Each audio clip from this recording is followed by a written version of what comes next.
As we get people on here, I'll show y'all the new hammer stand that I made.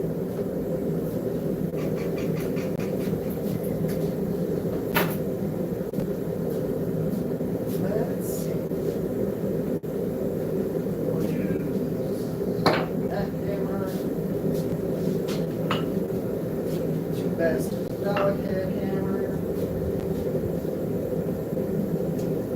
Definitely gonna need to draw things out.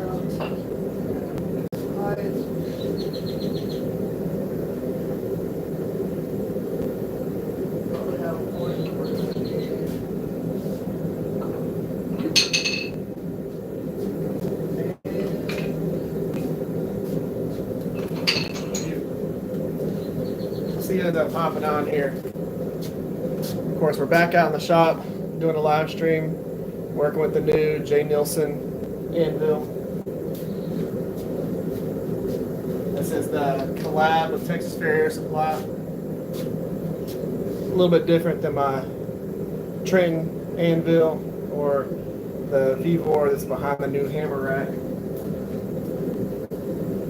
This was the one that I forged on at the Texas Select Show. I've got a chunk of 15 and 20 in the forge right now. We're going to forge that into a chef's knife. What's up, Maxilla?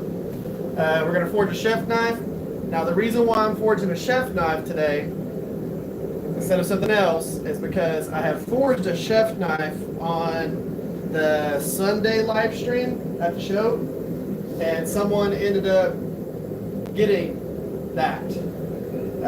It's a younger person that is going to be doing, I think they're on like the third or fourth knife, and it's a girl smith. Her and her dad are going to be working on that chef's knife, so I'm forging another one to replace that chef. Because I'm going to be donating this knife to one of the Texas Farrier Supply giveaways. The little raffles that they do for donations. So, we're going to start off, big old hammer, and we got to go ahead and start working on our preforms. Oh, I have a new hammer rack. Like I said, I'm going to be showing y'all this as we end up going through and getting more people on here, but I built a new hammer rack. If you're not following me on TikTok, I have a little short video of building that. It's got an actual tong holder and everything like that on it now. The one that I had before, I left down in Bellville at that show.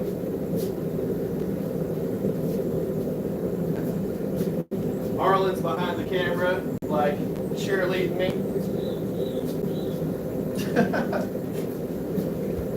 All right, let's start forging.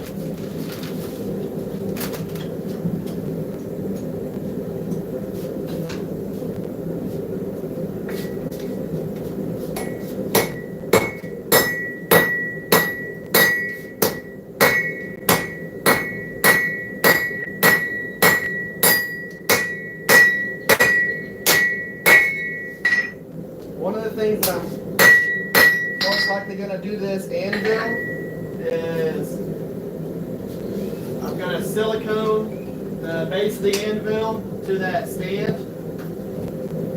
I'll tell you right now, it takes a lot of that ring out of it.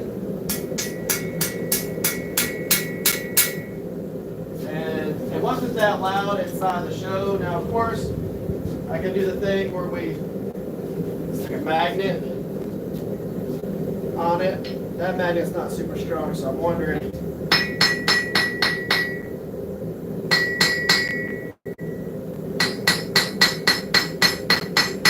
Isn't it crazy how much that changes?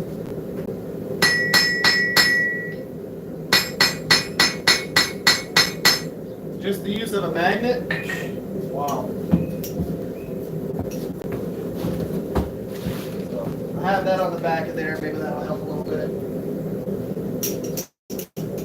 But I will be siliconing it down to that base. So we're using 15 and 20 on this. I like making chefs out of 15 and 20.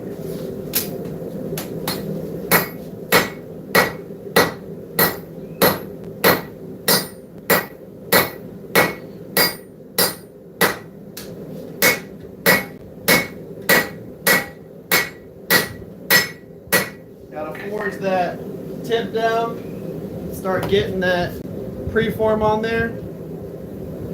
Yeah, there's definitely a lot of new stuff, and this is only a portion of it. I've got more stuff coming.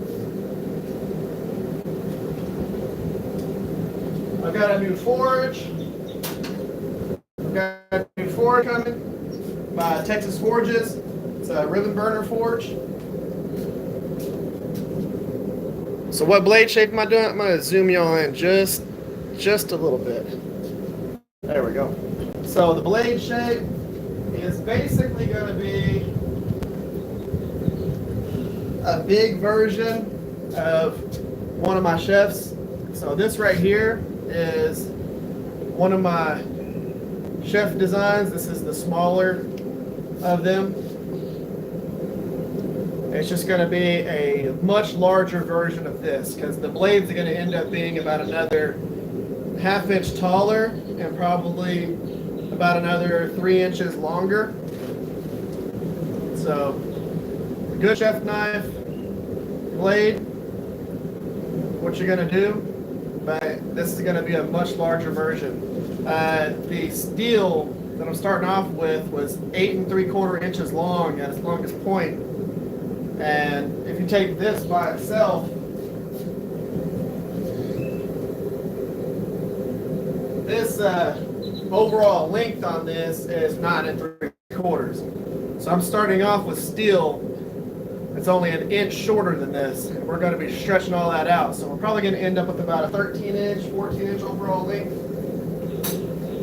So let's go ahead and get it back out of the forge and keep going.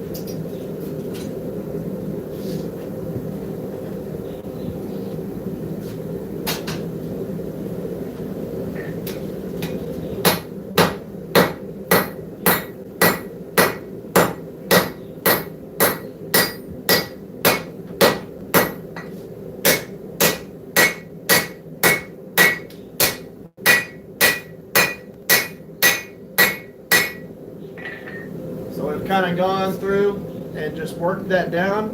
I am going to be pinching it from about right here forward and just tapering that down a little bit more as we do this preform.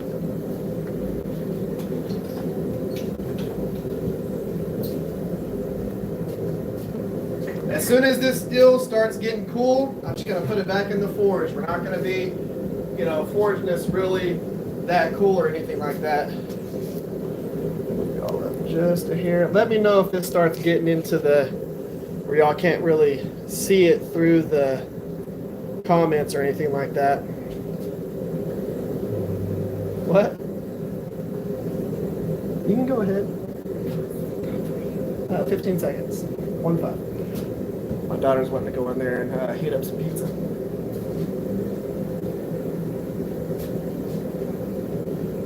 Right.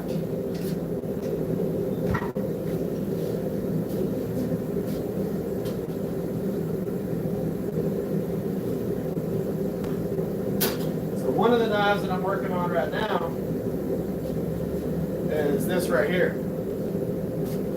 So I've done this. This is a big old Kukri, integral bolster Kukri. This is going to be one of the ones that's going to be on my table at Blade Atlanta. Got a really cool handle that's going on it. It's going to be a really cool brute to forge, very large Kukri. The whole point behind that is replacing some of the bills. So I've got 2 larger knives that I'm bringing because I sold the Viking sacks. That's going to be going. I got to finish making the sheath for it, but yeah. Mr. Ridge, what's going on? You like that Anvil? Jane Nelson.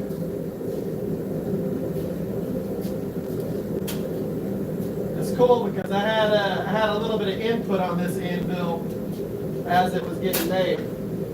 Really like that.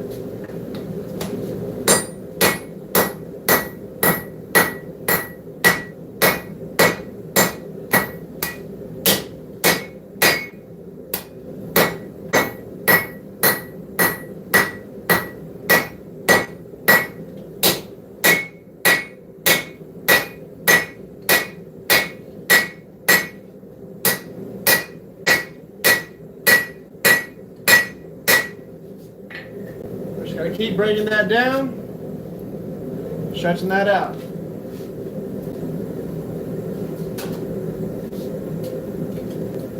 Watching someone forge the preforms of a knife, it's never really like super interesting or super cool or anything like that. But once you get to the second phase of this, pull those tongs off. Once you get to the second phase of this, then it starts getting more interesting. Now, I'll show you all this right now, just so that y'all can see it. It's not really going to matter because there's only like 5 of y'all watching. But that's the new hammer rack. So now I have my tongs on the actual rack and the hammers on 2 sides. So before it was a longer rack where the hammers were all in one row.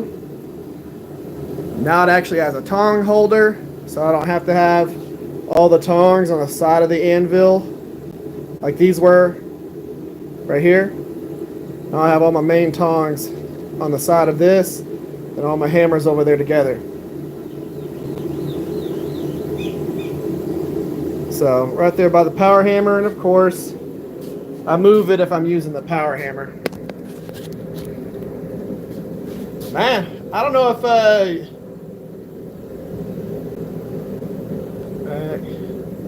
even if it's a power hammer, you better believe it. You know, it's nice. I do move it away whenever I'm using the power hammer because it just all the hammers just go chook chook chook chook as it's hitting. Let's zoom y'all in just a little bit more again. Get this out and keep going. Still working on the preform. I feel like YouTube is like hiding my channel right now or something because there is like hardly any of y'all in here.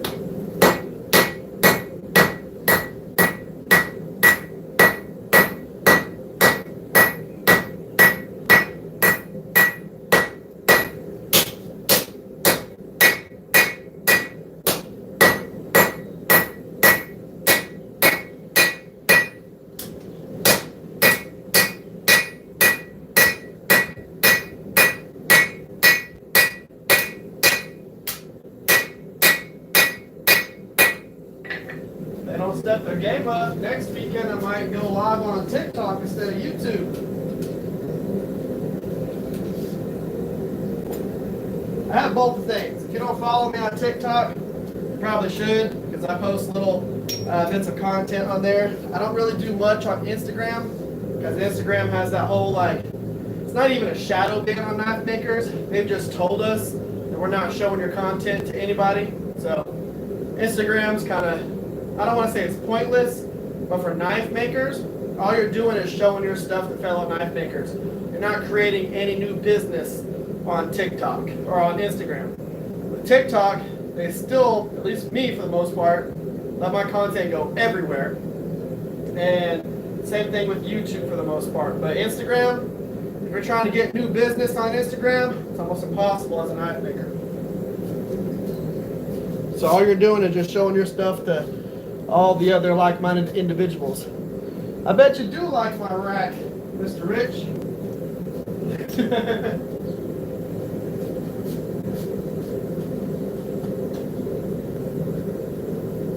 Been waiting this whole time to be able to say that, huh?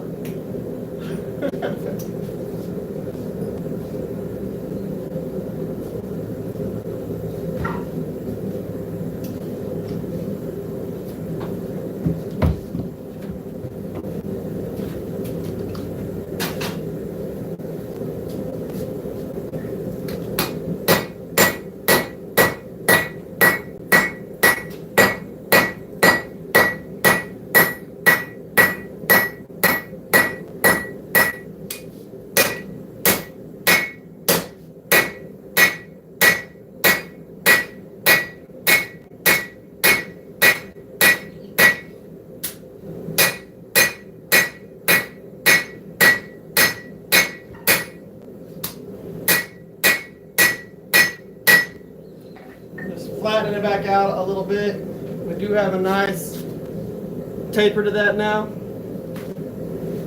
Heat it back up. I'm going to clean that up just a little bit, and then we'll go ahead and put our notch for where our handle's going to be. I know that I'm going to need about 2 inches of tang. So, or about 2 inches of material, because I've got 2 inches on height. I'm gonna need about 4 inches of handle for a chef. It'll be longer than that because I'm gonna end up doing a taper to it. So, you know, you'll have a distal taper going through the tang, everything like that. So we're gonna get a lot of length out of it. It'll probably be about a 4.5, 5 inch long handle, and so we'll have that. But what we're gonna do is isolate, put a little notch for where that handle's going to start, and then go from there. I like the stand. The anvil's only moved like 6 inches. Where it was, started off like over here. Whenever I redo the shop a little bit and it's more dedicated for foraging in here, no more grinding, some of my anvils will get to where they're kind of more stationary than they are right now.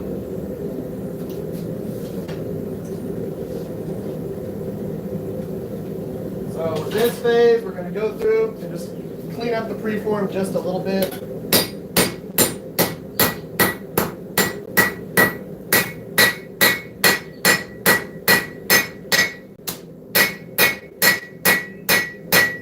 Even thickness.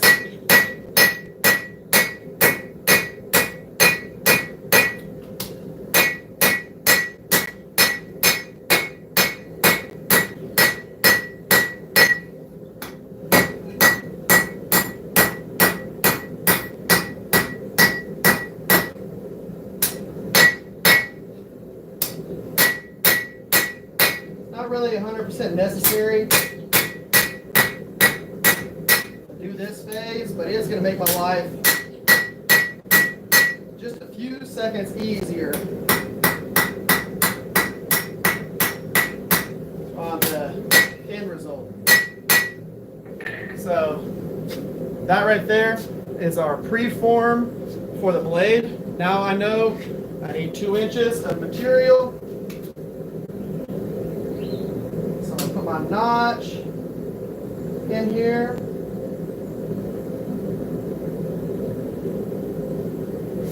There. The whole point behind this notch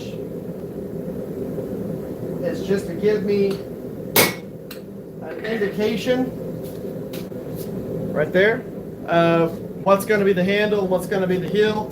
So as I start forging from the other side, I don't have to spend time measuring or figuring out. I don't have to figure out. Talking spicy. But yeah, I don't have to go through and figure out any type of length or anything like that. I'll get to just straight into forging. So you can see here. So a square basically from here over, because it's already 2 inches tall, 2 inches in length.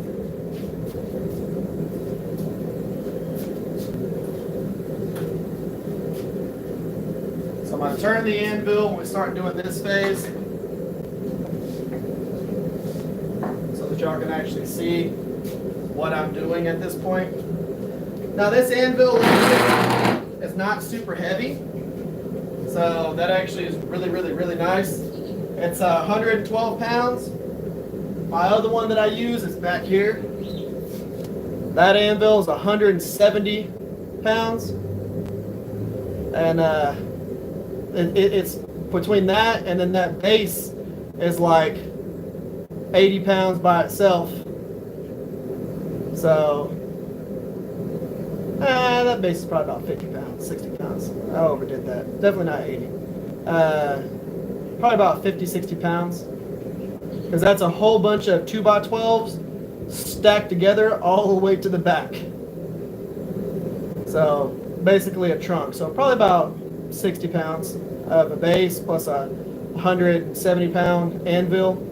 So moving that around without those wheels is a pain in the butt. But this right here is quite a bit lighter because even the anvil is lighter. So 112 pounds for the anvil, and the base is probably about 20 pounds. Still puts in a lot of work because this has got a ton of rebound. Wish I had well, I do have a steel ball bearing, but they're in the house, so I'm not going to mess with going inside to grab that, but a lot of rebound, like 90+% rebound on that thing. So what we're going to do on this next phase, we're going to do the next step in the preform. What we did already was this right here, that preform, and then our little notch. Now we need to do this phase right here. We punch in, chook, what's going to be the heel and the transition. Yeah, YouTube does hate me today. I don't know what's going on with the algorithm right now. I don't know if they just didn't like the last show or what. But yeah, this is kind of crazy. There's like hardly anybody on here. Everybody must be at work or something. So I haven't really had to change the shoulders or anything on this because they already radiused them slightly on them, and then they already radiused the back. I will have to take a little bit of this edge off this back horn just to make sure it's really round and it doesn't have this sharper edge. That's going to be great for integrals. I love that aspect of it because that was my idea for this particular anvil. Alright, we're going to grab this out. We're going to get after it. Tongs are over here. This is where we start making something really look like a knife.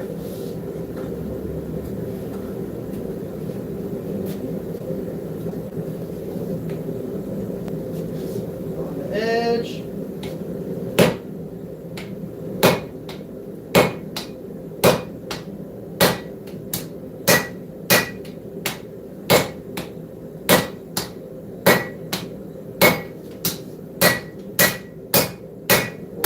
Compressing here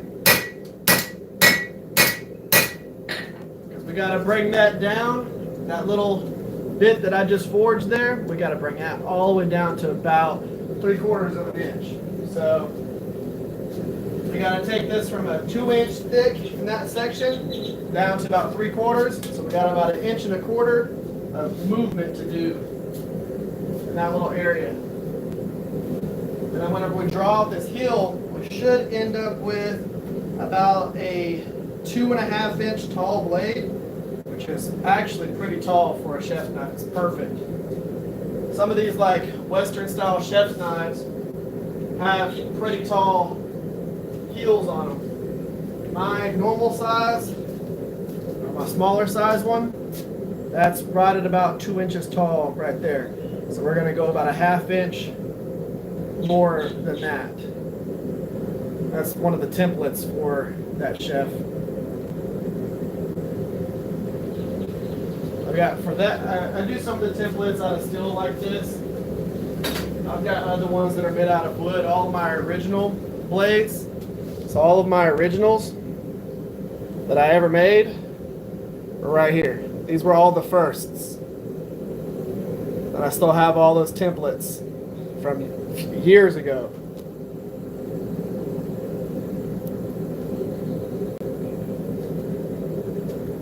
Tip got a little toasty. No, I heated that up and then I waxed it. So but yeah, I torched that bad boy and then I waxed them so that they wouldn't get any surface rust on me. Those have been out here in the shop through several rains over the past 3 weeks. A lot of humidity. still haven't got any corrosion on them yet.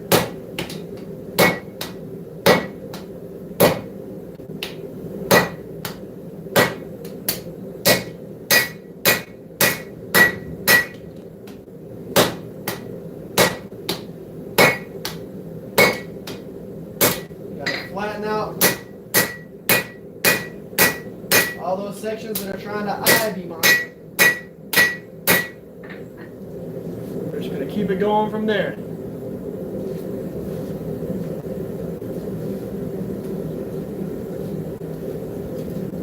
There's no need to go super fast on this. This is a nice anvil and base, I will tell you that. Now, it is crazy. I don't have any magnet on the other anvils because I don't need it. They're silicone down. It kills all the ringing noise. But just that magnet.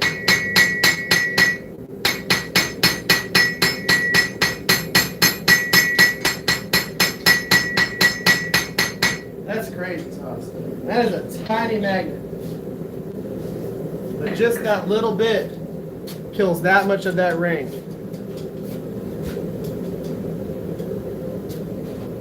Yeah, the anvil is awesome.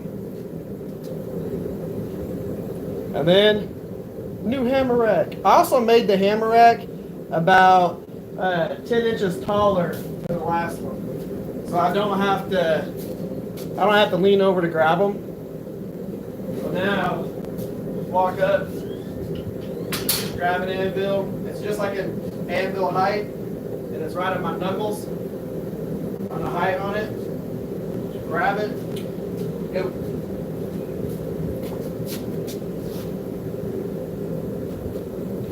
Man, we were doing a live stream for like 3 people right now. I guess all the YouTube channel was like, no sir.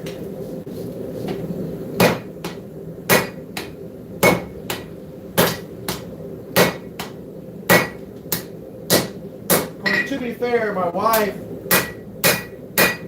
is at work today, so she's not manning the Facebook group and sending out alerts to the different avenues of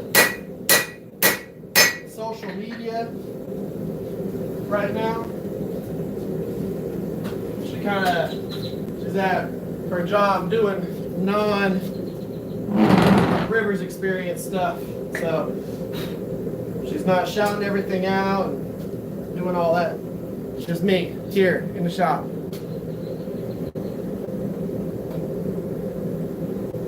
Yeah, you do. I'm thinking about doing the awning off the front of the shop before I wall it all in. Thinking about just building, like sticking up the walls without siding on them and just finishing the roof, and then I'll finish the walls later. Doing the siding and all that is one of the most expensive parts of building a shop. Siding is so expensive.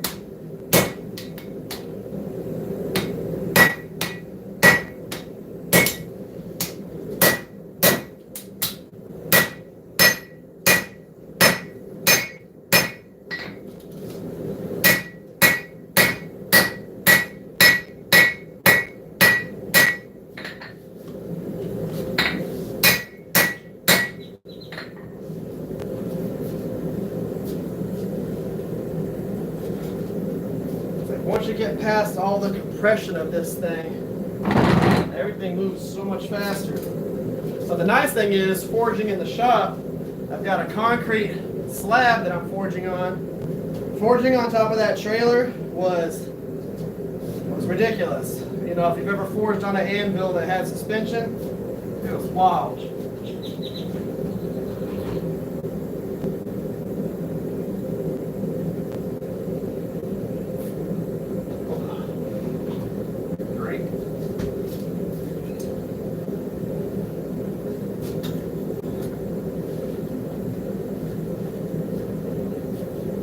and I had to go and get propane today.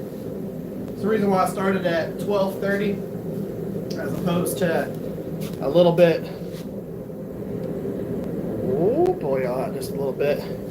If we're only gonna have a few people on here, I'm not gonna zoom all the way in like that. Y'all are gonna see my face instead of just here. So I had to go get propane today, and both the first two places that I went to go and exchange bottles at, one was out of stock, and the other one, the like thing to pay was not working. So I had to go to a third place and pay $5 more per bottle to do that exchange, just so that I could do the slasher today. That was a pain in the butt, but you know, it is what it is. Still got to get out here and do stuff. While I'm thinking about it, again, I had y'all here. There's a few little things I want to fix on this Kukri while I have the forge going. So I'm going to toss it in the forge too. Now, of course, this is a lot bigger than what my forge is set up for right now. I'm only using one burner.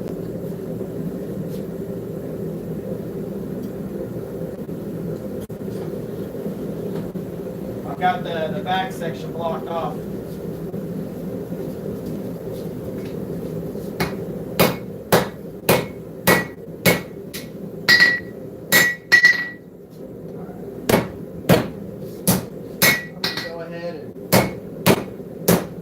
Trim this back section down.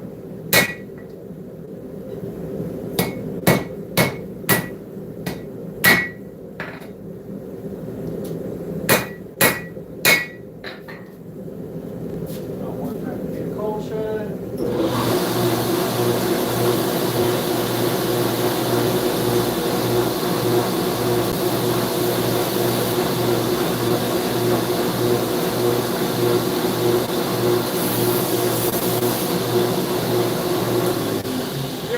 About something folding over and creating a cold shed, just get rid of that material right then and there.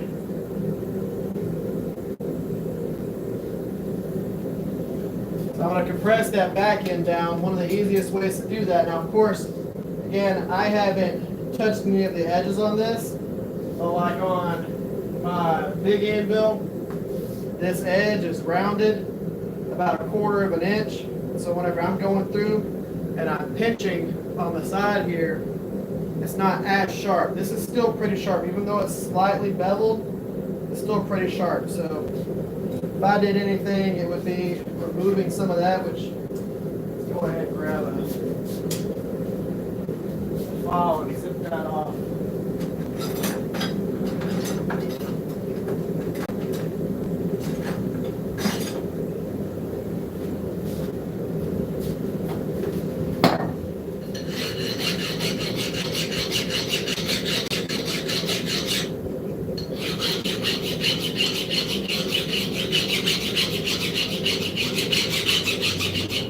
Tell how hard this file or this Anvil is right now.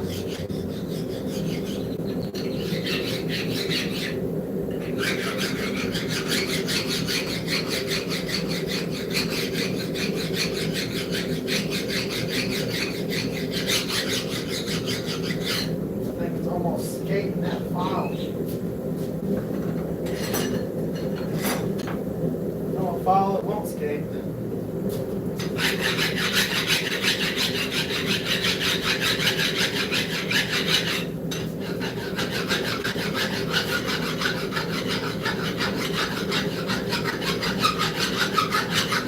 When in doubt,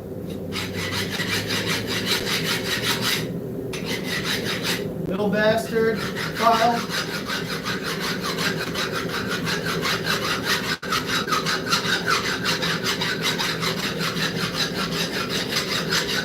Aggressive one.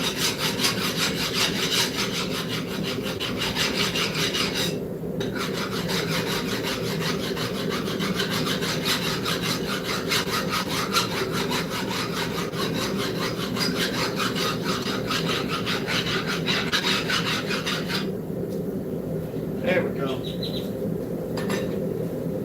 This is a very aggressive mill bastard file.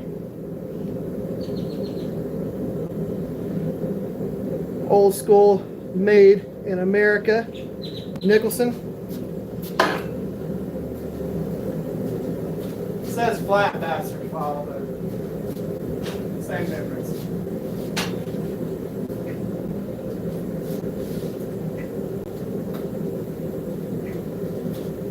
Alright, that should be a lot better now.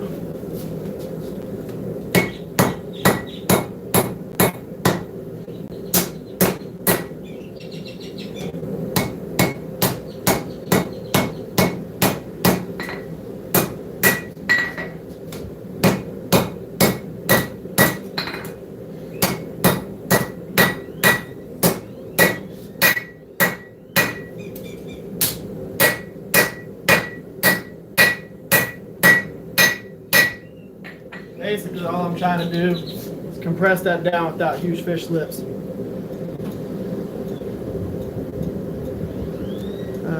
Just need a mule here. Yep, correct. Nice to have you here. How's the weather in Delaware?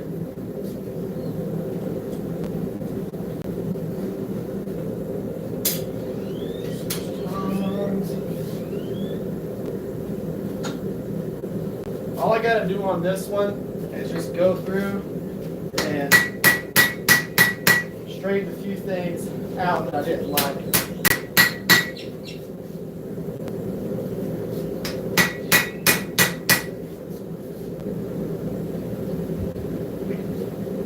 Joys of brute to forge, not letting you slack anywhere on the blade.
Over just a little bit.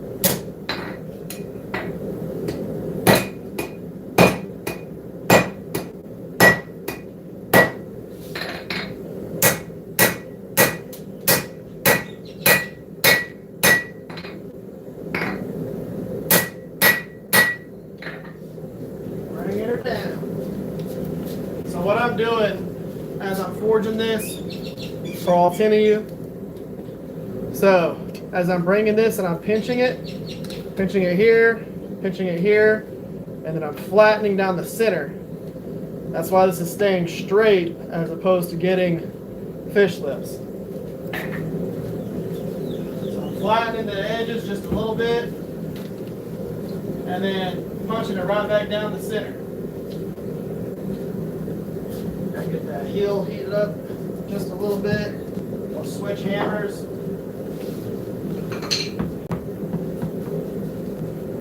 This ball peen is older than probably most of y'all. 36 years. How much propane you go through in a month? A lot. Whole lot. Whole lot. So I go through, well, I'll say that. For how much I forge in show season, quite a bit. Off season, not so much. But like I can forge probably 12 knives if I'm going pretty much constantly off that one tank. So about $19 worth of propane forge about 12 knives that average between $350 and $500 a piece. Let's say $250 to $500 a piece. Not all my knives are super expensive.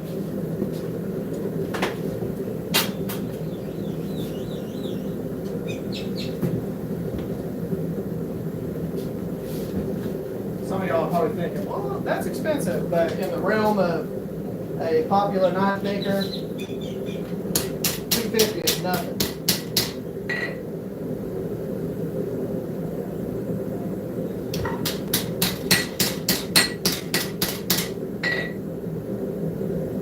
There we go.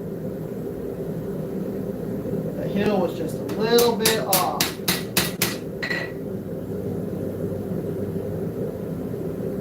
So like the knife that I'm making right now, or not this knife particularly, whenever it's all said and done and it sells at a show, it'll probably sell for about anywhere between $900 and $1,000.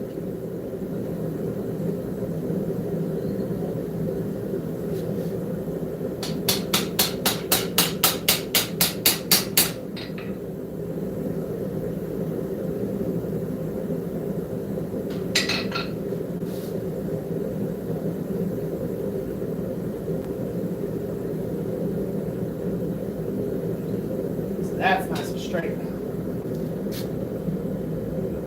Nice and straight, all the way down to that integral.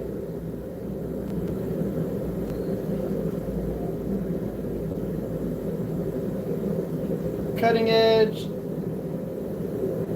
nice and straight.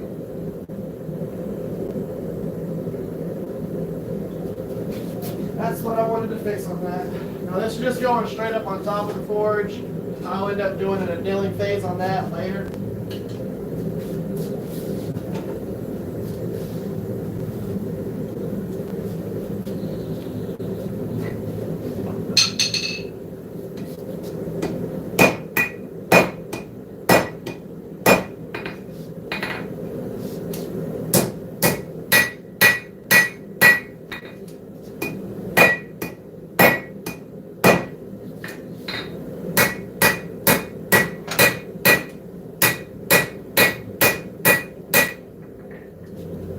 Just keep bringing her down. Now, of course, if I wasn't filming this, or I wasn't live streaming it, I wasn't playing with the other crap, the handle would probably be already done.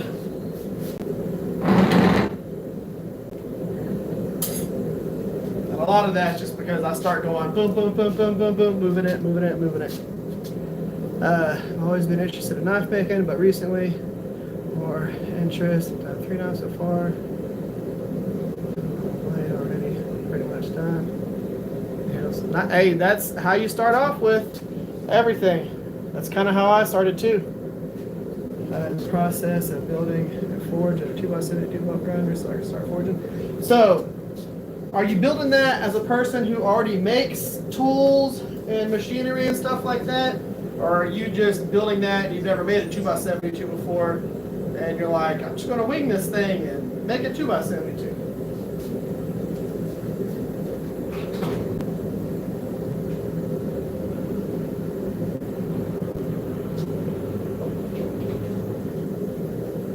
Always interested in how the transition goes there. I was kind of in that same boat. I just worked my way up to a 2x72.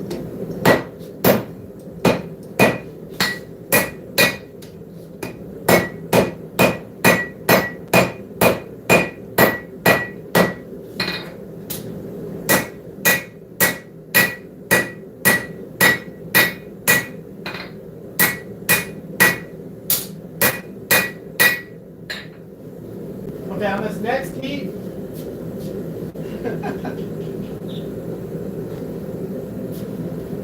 here's what I'm going to do. On the next heat, because I only have 11 of y'all here, I'm going to go ridiculous, Eric. So, just I'm going to zoom y'all in. Maybe not that much. Just go about right there. So, on the next heat, I'm going to forge this all the way down to a taper. And we're just going to get after it. I don't know how far the anvil's going to move during this process, but we got plenty of warmth in the shop. We'll turn the fan off so it's not accidentally blowing and cooling down the steel. We're about to get after it. Get hot. This is if I was forging at like the TRF, the Dragon Forge Experience, the Renaissance Fair. So we're about to do some quick stuff.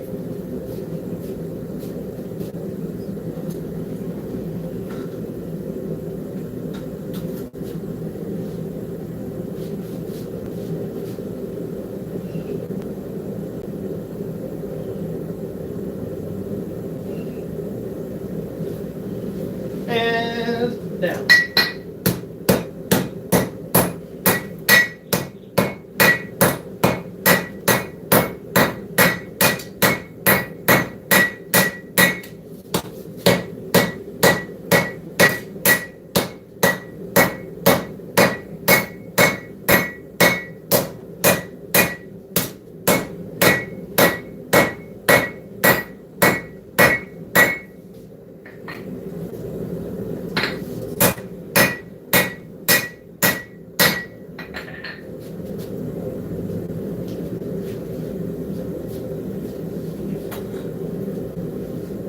More heat, and we're going to handle profile. In the process, okay, so built things before, can weld. I got plans for someone else to build. Yeah, 1x30 is just a pain. Did you get the plans from Brian House? Is it the house-made plans?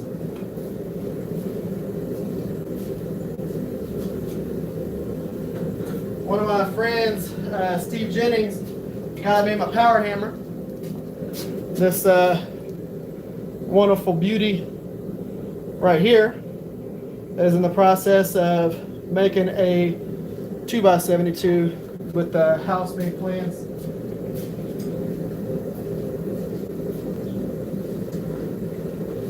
All right, one more heat. We're pretty much done with the handle profile. Just one more heat.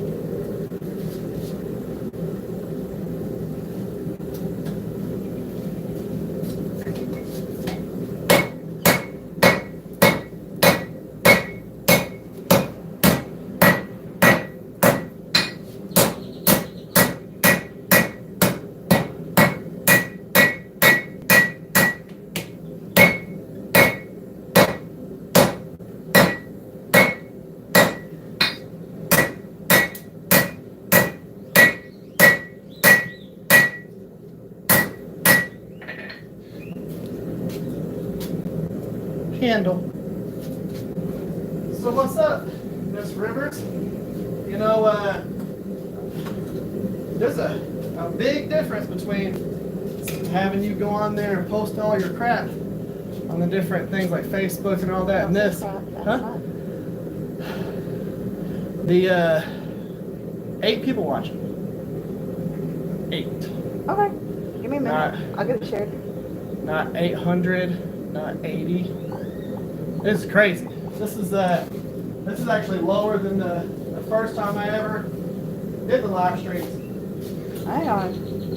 I don't know if YouTube is just turned off right now.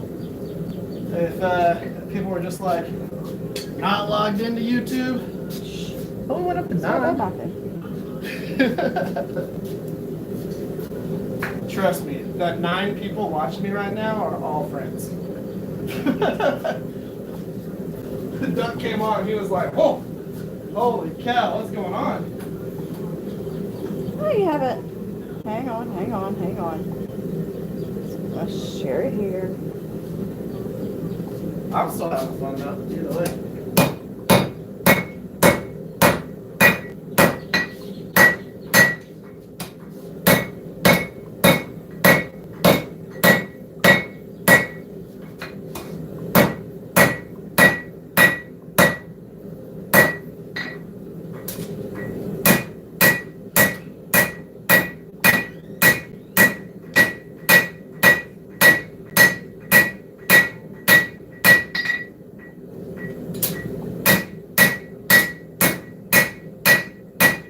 Now, I'm not going to do less work because we have lower viewerships. We're still going to have fun and make something really cool. The nice thing about it though is not having all of the random like spam people and all of the, you know, all of their comments, like ridiculous comments or trolls. That's actually been pretty nice about this live stream, not having all that. So what I'm going to do is I'm going to slightly taper out the tang just a little bit. I use the straight peen to do that. This is the 2 Basterds. You see the logo right there. This is called their fat peen. I'll be back. Get ready to get the rest of it done. And we're going to stretch out that tang a little bit.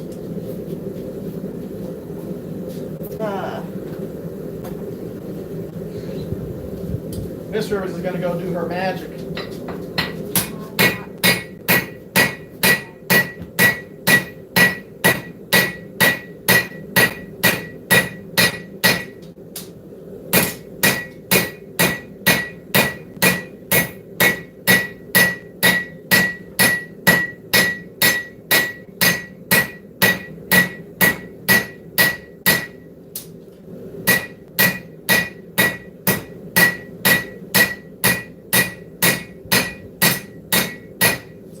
Behind doing that phase right there is you want to put all the lines going down this way.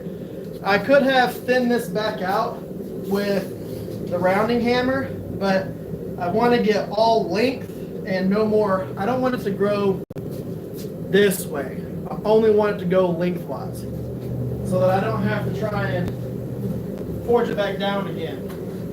I want to be able to get some length and then adjust the profile just a little bit and not have to push everything back in every single time I forge something. Basically, I don't want to do double work. If I'm going to forge the thickness down to where I want it to be, I'm going to use the straight peen and I'm going to forge it down to that thickness and stretch it lengthwise and direct the flow of the steel where I want it to go. And then I'll planish it all down smooth and refine the profile of the tank.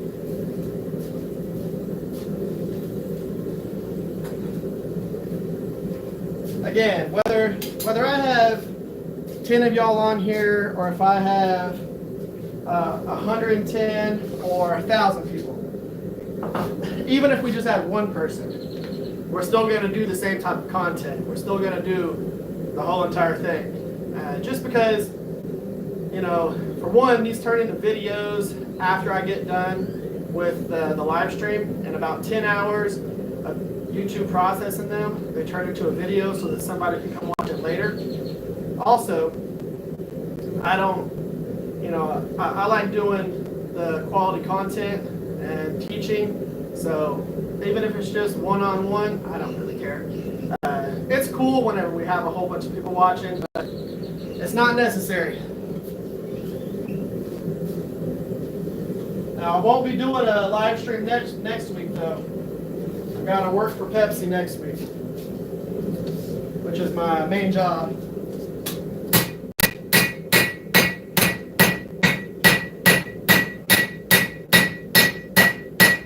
I'll do a little bit of the distal taper work.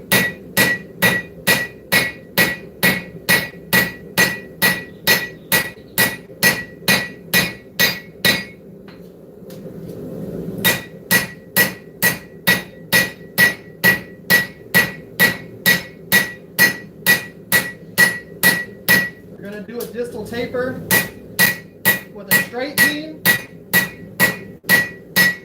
You need to be confident on your hammer strikes so you're not accidentally pinching it too much. But like I'm going through and I'm doing a taper on this.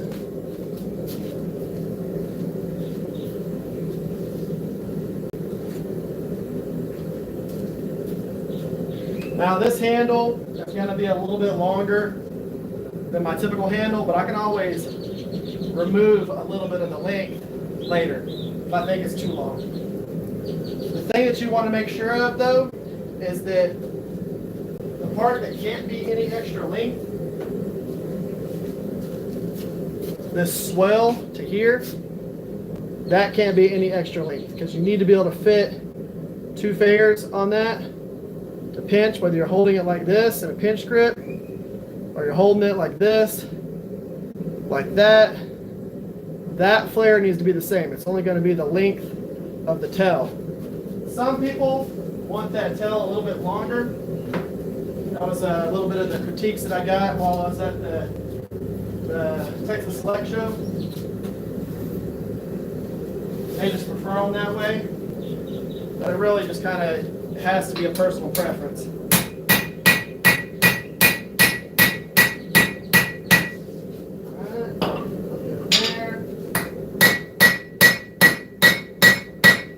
Planish all that out.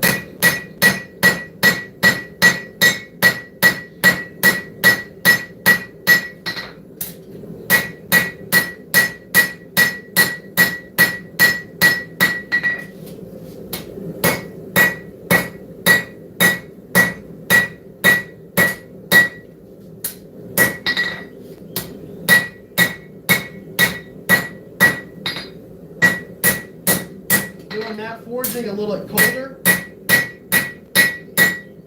because all I wanted it to do was flatten this section underneath here and take any of those waves out. So now that is super straight. So that part's done. I say done, it's not done, but I don't have a whole bunch of crazy texture in there.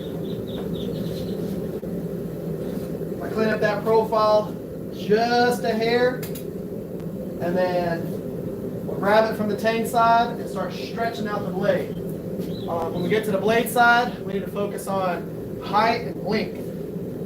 So we're going to be using the cross peen, straight peen from 2 Basterds. We're going to get that height, we're going to get that length. Just focus on that. We're not forging a profile just yet. I will get a little bit of the bevel forging done during this process, but not focusing on that. It's just where I'm stretching is going to be primarily focused on a little bit of bevels, but also just stretching.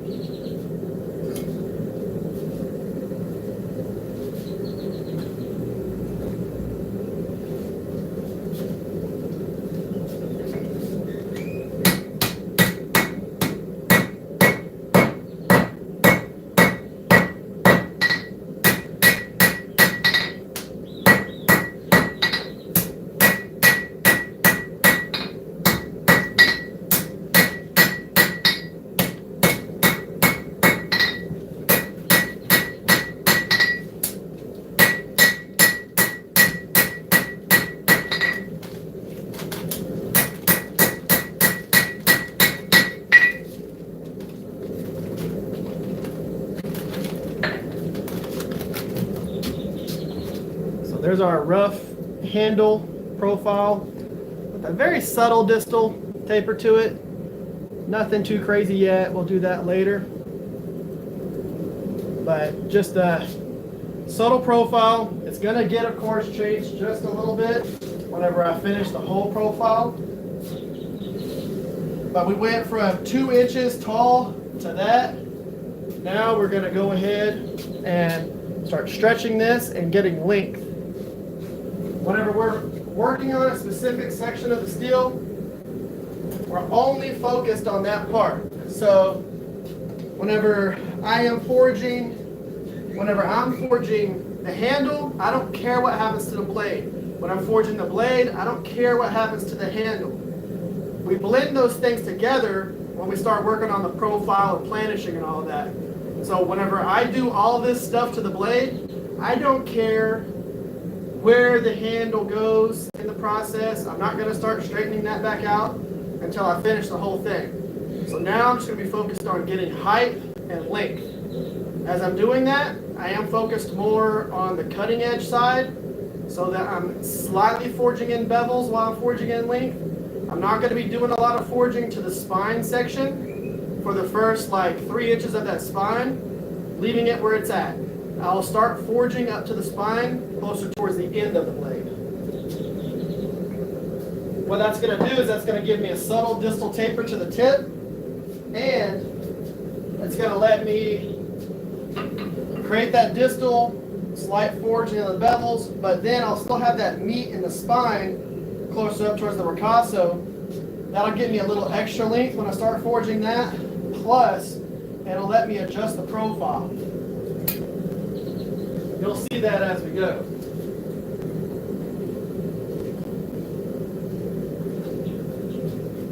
As this starts thinning out, it's going to keep that heat a lot longer, and it's going to get the heat a lot faster. So this forging process moving forward is going to be a lot quicker. 20 or 22, y'all. If y'all have any questions during this, feel free to ask.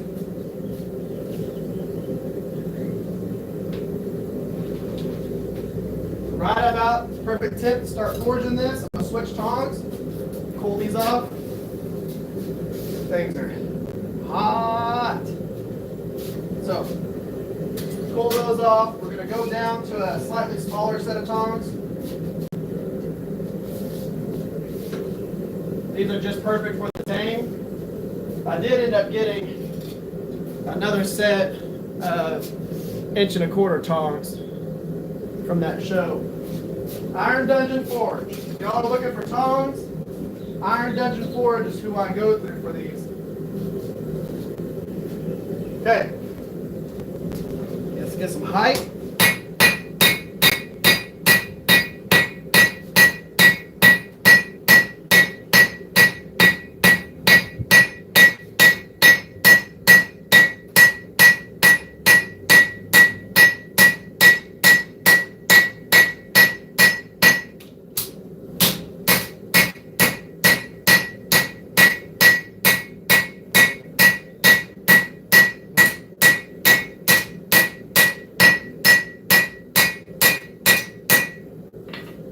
Focusing on hammering the height in here. I'm not worried about putting bigger dents into this right now because we're starting off with 3/16 of an inch. This blade is going to go down thinner than 3/16. It's going to be about 1/8 of an inch when it's all said and done. So I've got a lot of material to move, even up in the flats. All that's going to get brought down quite a bit.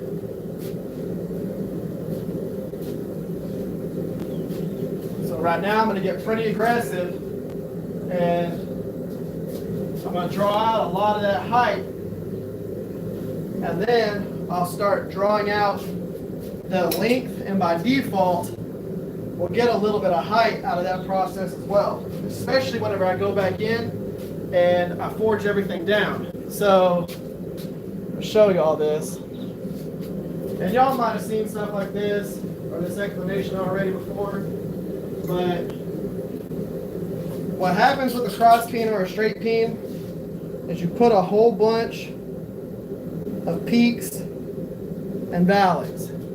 Put a whole bunch of peaks and valleys into it. You're putting dents down into here, and then whenever you hit here, this material has to go down to the depth of that. So what it's going to do is it's going to move the material this way and that way. So by default, you're going to get length out of all of this, whether you are going to height or you're going to length. You're putting a whole bunch of valleys, and then you're flattening those peaks down, and that gives you length. It still pretty much gets forged and goes one direction.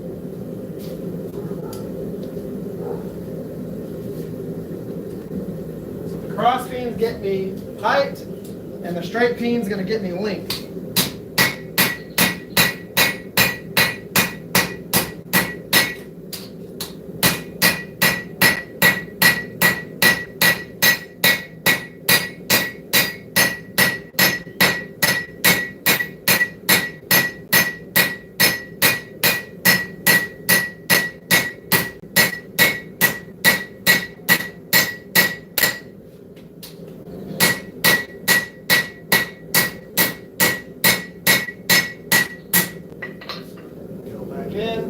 See, we're starting to create a little swell right there. Now, as of right now, we are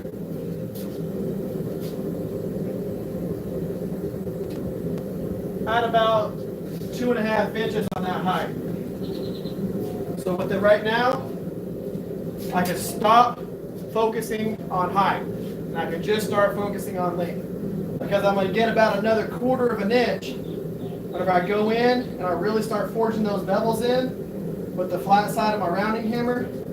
And well, I'll most likely use the dog head at that point. And whenever I start doing that, I'm going to get about another 1/4 inch of height, so my blade will be about 2 3/4 inches tall.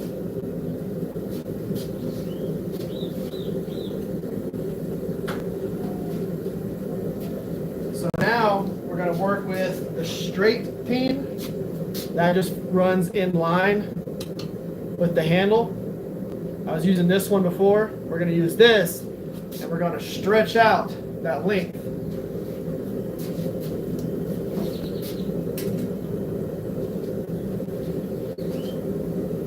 Okay, I'm going to turn the little fan. It's a little fan, it's a big fan. I'm going to turn that on and get the air flowing through here again.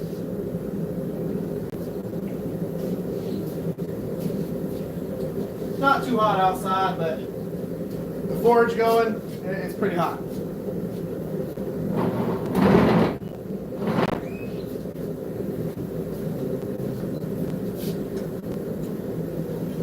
Whenever I'm forging this, you'll see the hammer strikes go a different direction.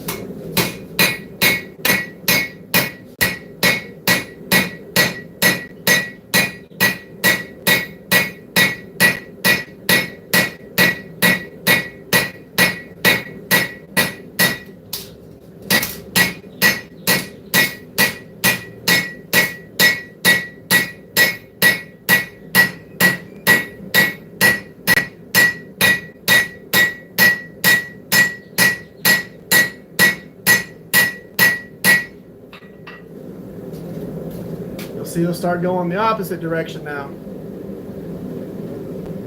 We're just going to start focusing. Like, I'm not hitting here. That first section of that, it's all down here and then up towards the tip.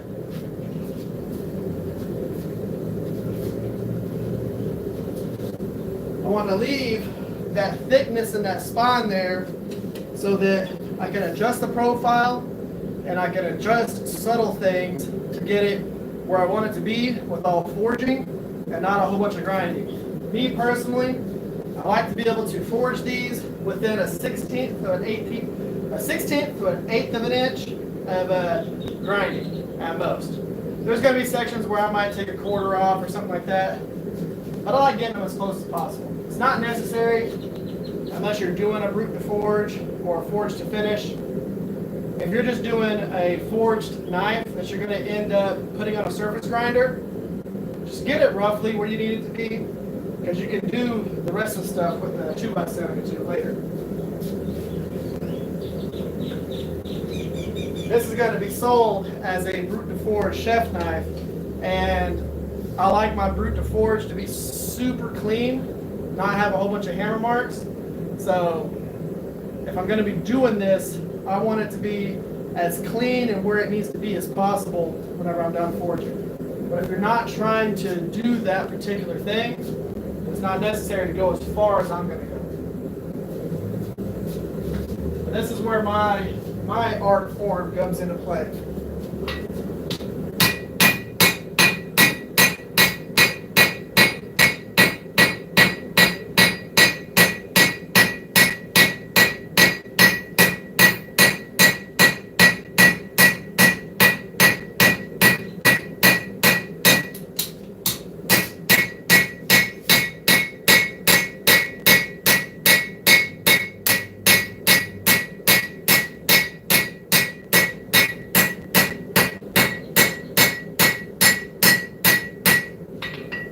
And you'll see it'll start getting that, don't worry about the handle, it'll start getting that kind of that chef knife profile just while I'm doing this part of this. But even though I've got that many hammer marks in there, I still have a thick edge. little bit thinner down here where I drew that heel out. We still have a lot of material to move forward there. We should end up with overall length about 13 to 14 inches on this. It'll be about a 10-inch long cutting edge.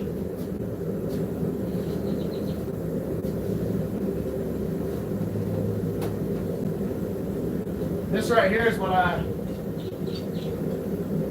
just got done correcting a little bit. This big integral bolster Kukri. I just wanted to go through and straighten up the blade and spine just a little bit. That's going to be absolutely awesome. Integral bolster, and it's going to end up having I've got a really amazing block of wood that's getting attached to that.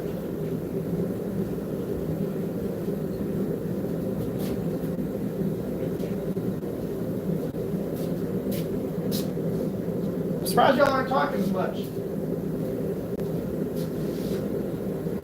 Feel free to talk, feel free to ask questions. I'll do my best to answer them.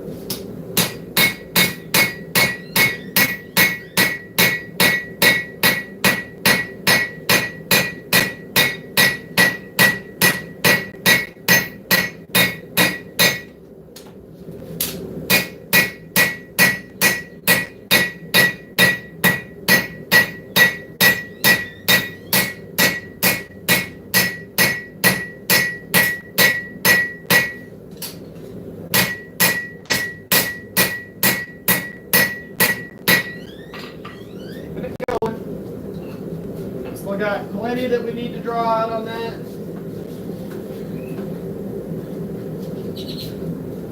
The reason why I don't worry about the profile of it right now, where I don't end up forcing that handle back down into place, is because I end up moving it down after a certain point so that I get a nice heeled break that comes back. So I like the heel of my blade to come back under my index finger, or that finger right there. So I like this heel to drop back. By doing the handle adjusting last, it lets you, it gives you that profile by default. We're almost back up to temp, start forging again.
Over so that it heats up faster.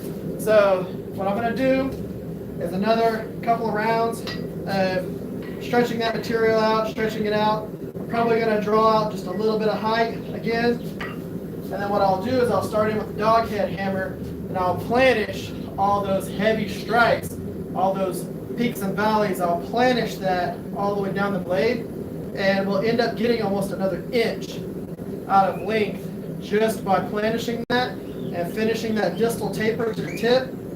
We want this forged pretty thin all the way to that tip so that we don't have to grind away all that cool texture that I'm going to have built into this.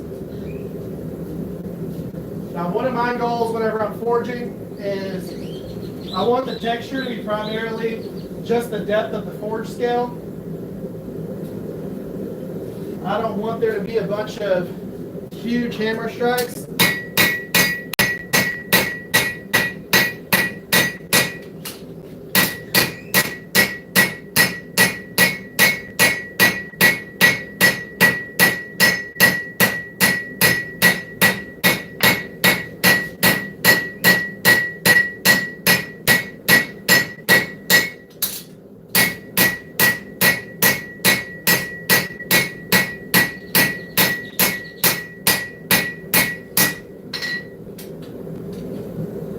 So did y'all enjoy the end of last Sunday's live stream?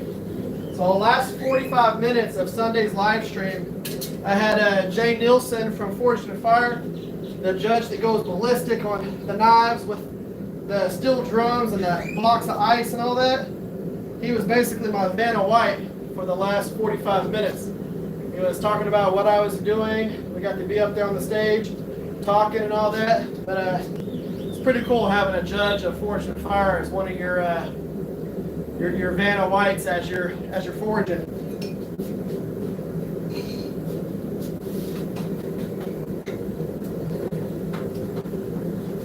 I wouldn't have thought that whenever I started doing this that I would be as close to the judges of that show as I am now. Hanging out with them, working on anvils with them. This is Jay Nielsen's anvil, if you're wondering. This is Nielsen knives, his Bladesmith series, or Mastersmith series. He's an awesome dude though. Him and Shelly.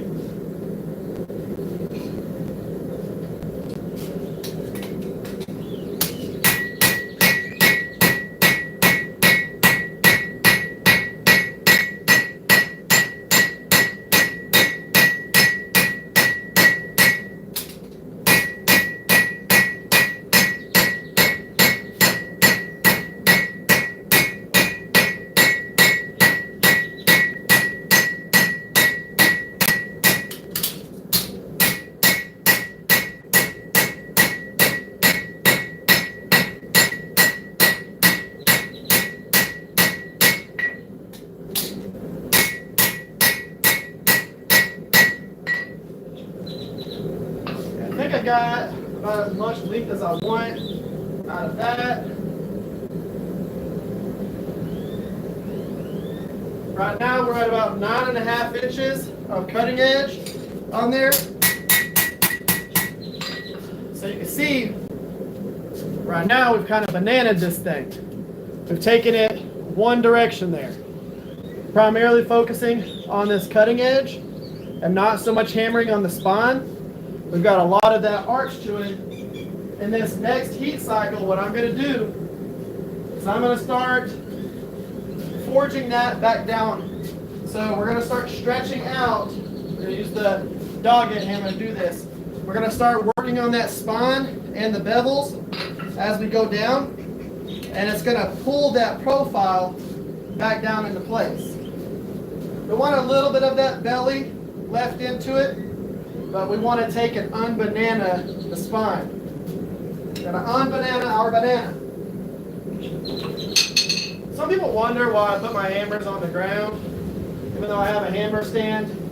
I always take the hammers that I'm using during this forging process, put them down here next to me, so I can just work with them as I go. So we're going to start forging all of these indentions that we just put in there from that straight peen, and we're going to forge it flat, get an extra about 3/4 of an inch to an inch in length, and start really working on that profile.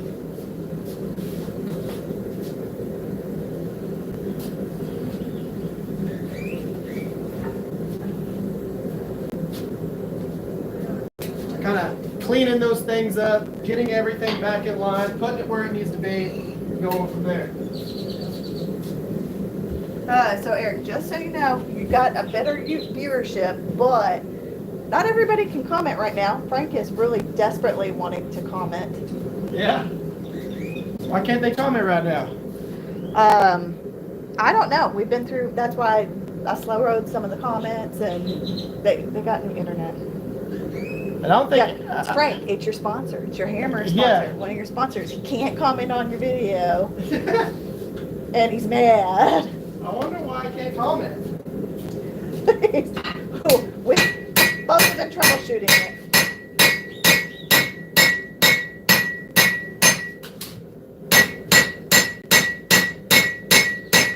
Well, if you have any comments, tell them to tell me and I'll tell them.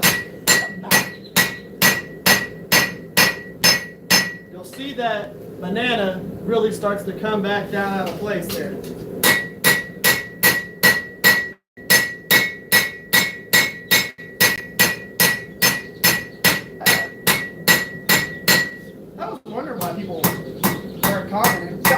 just him or if it's, Can any of y'all comment, or have y'all been trying? I'm telling you right now. we need just like a broad hey from a bunch of people to know if it's an isolated problem or if it's a It's much YouTube. bigger, like a macro problem or a micro problem. I'm thinking it's probably YouTube. I mean, like I've gone through and like fiddled with everything that I can fiddle with. They even made sure that he wasn't on the like cannot comment list. And Well, what I could do is I could close it down and open it right back up. Y'all want me to do that real quick? no, don't do that. Well, I don't want to. We just got momentum. What? I wish everybody was in the Discord. But what we can do is do like a minor live later tonight. And have them ask questions. Yes, we'll do like a minor Q&A.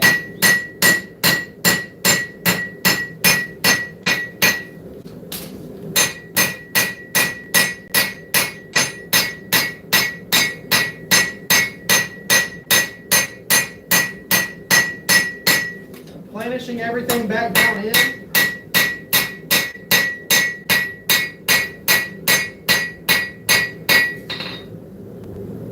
Getting that edge thinner. You can see we're really starting to get a thinner edge on that, but we still have that curve up. But we're still very thick in the spine. So all that's going to get pulled back down.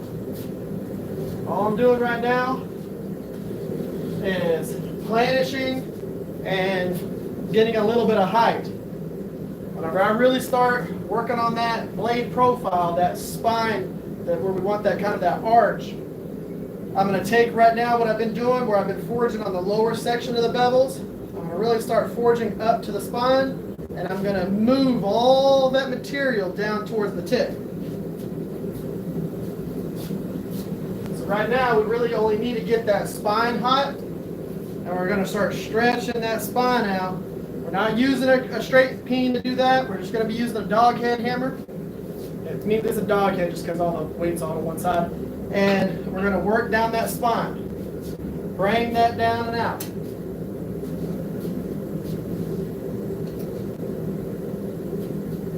Just a hair more heat. We're just going to move that material all the way down, and what it's going to do is it's also going to drop the handle down just a little bit. Where it's at right now. So we're going to go down that spine.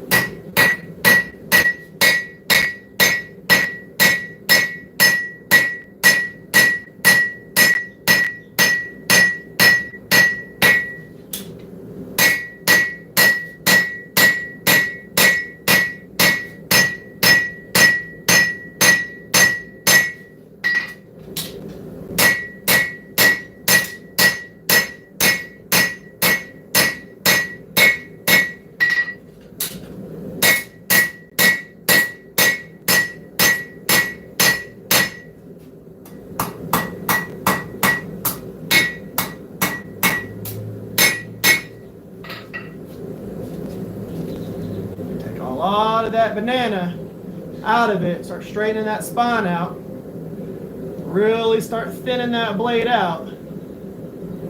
Right now what we have is kind of like a ridge that goes down the actual middle of the blade. So right now we almost have a bevel going towards the spine and a bevel going towards the cutting edge. I'm going to go through and I'm going to take that ridge that goes all the way down it and flatten it out. That's going to give us our thickness all the way up by our ricasso, which is just basically where the handle is. And that's going to get us the rest of our height, the rest of our rough profile. And then we can go ahead and start working on the handle section of it. So we're just going to work that out. And then we'll come back to the handle and get that worked in to be the same thickness as the rest of the knife.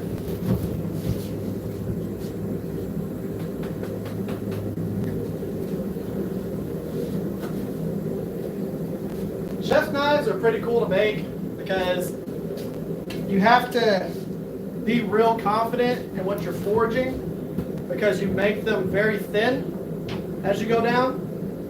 On a camp knife, you can leave a lot of meat and grind things away, but on a chef knife, you need to get that bad boy thin and distilled out. Because it's got to be a nice thin knife whenever it's all said and done. It's not a chopper.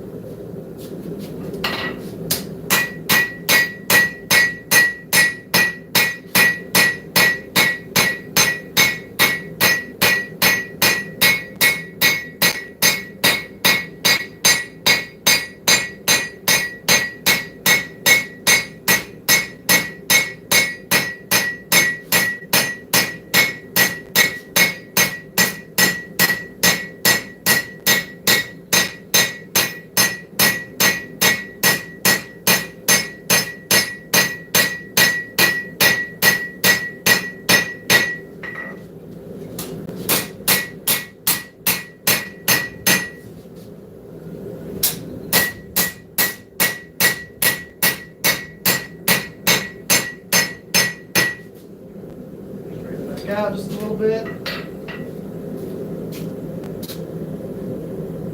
You see where we're getting with that profile right now.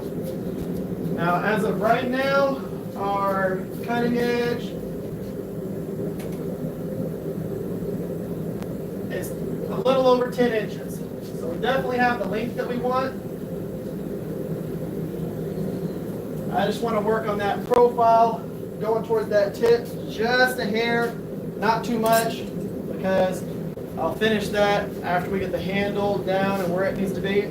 I'm just going to clean up that profile just a hair, and then we'll go ahead and switch to the handle side.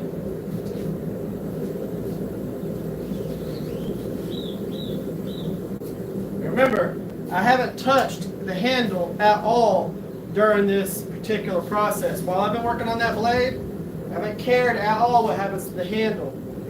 A lot of the times people spend a whole bunch of time correcting the profile as they're forging, and it ends up just putting more time in it. Like this right here.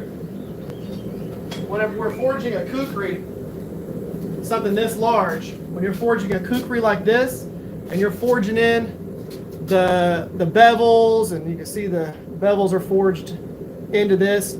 You're forging in the bevels on something that has multiple curves this way and then this way, and you're forging that process. You got to go through and just do those sections and not worry about what's happening to the other parts, because if you do that, you'll end up screwing up some section later. You just focus on the area that you're forging, and that's it.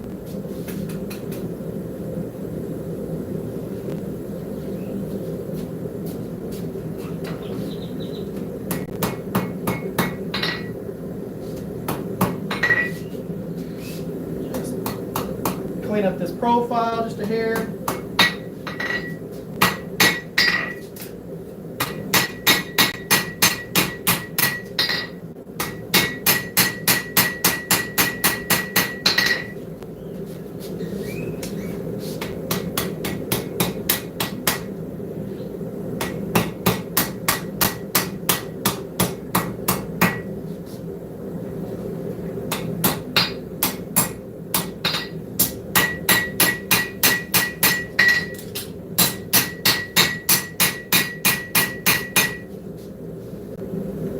All right, let's go ahead, switch tongs. Woo! Another hot one. So switch tongs, grab it from the tip, and we're going to start working on that handle. You see our handle's all off on its own, doing its own thing. We're going to get that back into where it needs to be.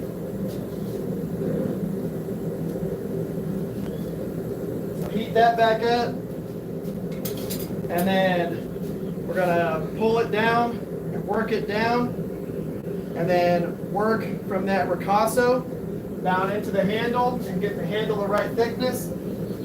But When I say ricasso, I mean this section of the blade here.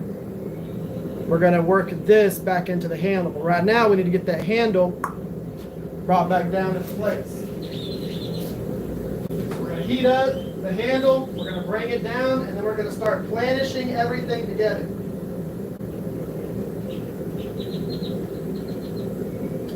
That's gonna give us a good profile right at about that 85% mark.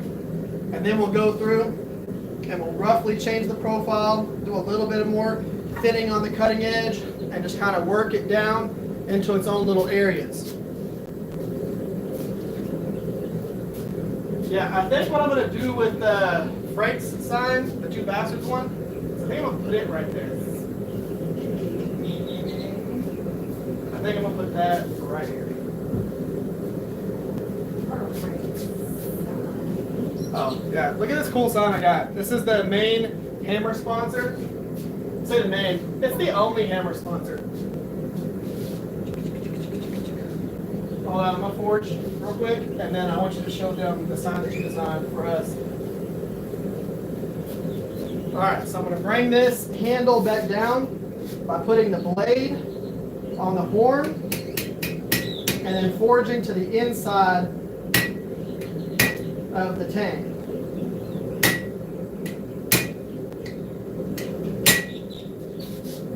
So, forging right inside here, and bring that handle back down to where now we're kind of where we need to be. We still have a little bit of a dip right there, right in this area. That'll end up getting worked out as we go. Heat it back up. I was talking about Jay being my Vanna White at the show from my last section of it.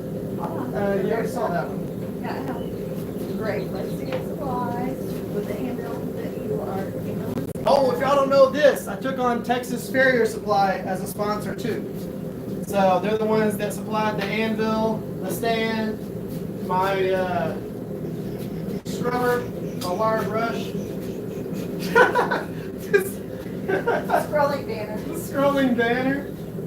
That's Mrs. Rivers. She's the one that actually does a lot of the social media stuff and things like that. She creates things. You'll see the banner here in just a second.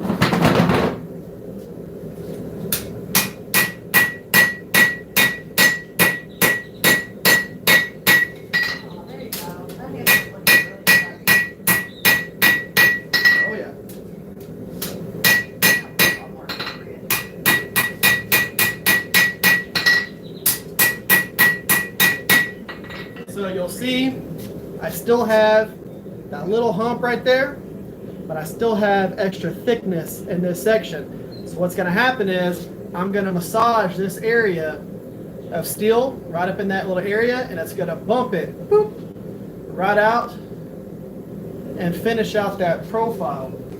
And then we can clean everything up. Scroll the Texas Farrier Supply banner one more time because it's right here on the screen. Yeah. Texas Farrier Supply does that. It's just but yeah, they're the ones that supplied my wonderful J. Nilsson anvil and this anvil stand and a few other things that I use in the shop. And My belts, all my belts are from Texas Farrier Supply. So if you want to get belts from them, you can. And then, oh, y'all got to see this. This is the one that she designed. No, you got just a couple of seconds. And then we'll get back to forging. I'm going to switch. I can't read like the yellow on mine. So she designed this on Canva. And they printed it out. It's got a QR code that you can scan and everything. Thing's wild. So what I'm going to do on this next heat, I'm going to use my turning hammer.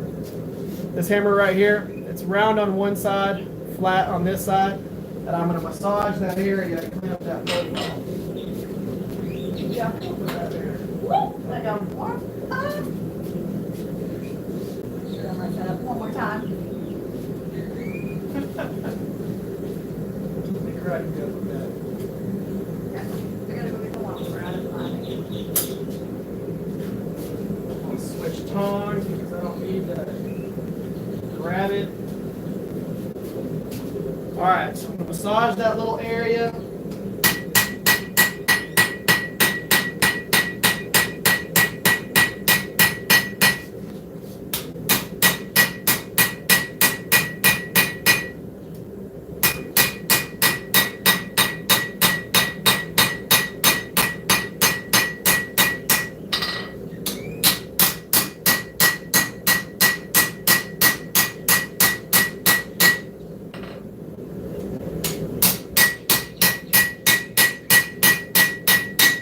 Starting with the round side, now I'm on the flat side.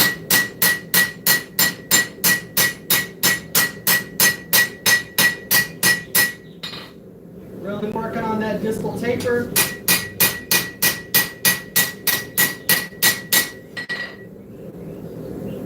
Making sure everything's straight.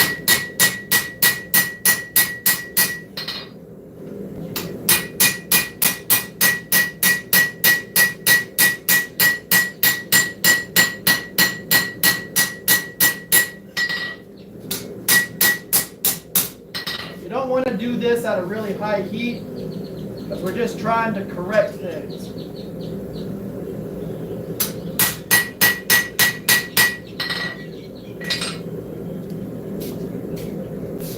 Now that profile is looking real good.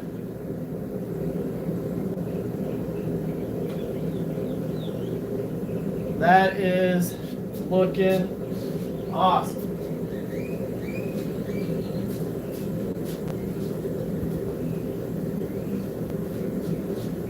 So we'll heat that back up.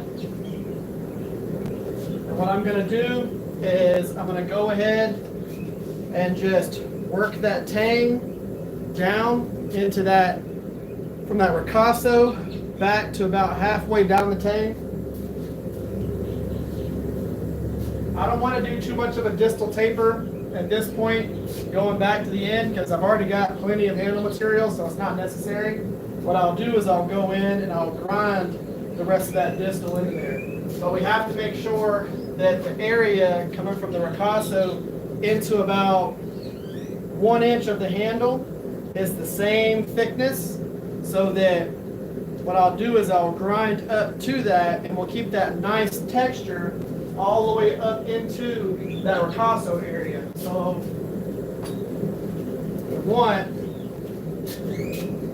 we want that texture to go up into this ricasso area right here. We don't want it to be, you know, all flat here from grinding. If I do any grinding, it needs to be back here so that we don't scratch up any of that texture. So we have that cool transition. This is a blacksmith karambit, if you've ever seen one like that. This is fully forged ring.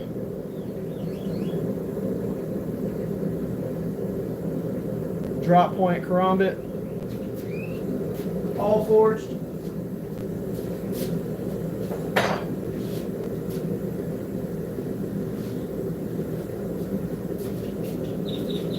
Switch back to the dog head.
beautiful planishing hammer here in just a second. I like that profile. That's going to come down nice. Get that belly going.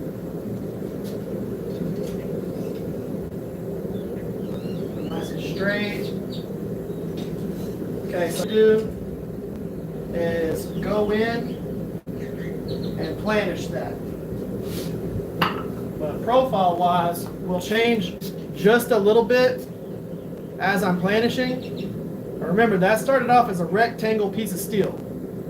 And right now we've got bevels forged into it, distal taper, which just means it tapers from the tip back in there. So now I'm going to heat up the whole entire thing. Well, primarily the blade. We'll get that hot. We only need about a gray heat. We don't need it to be super hot. It'll be a dull red. And we'll get that brought up to temp and then planish that out.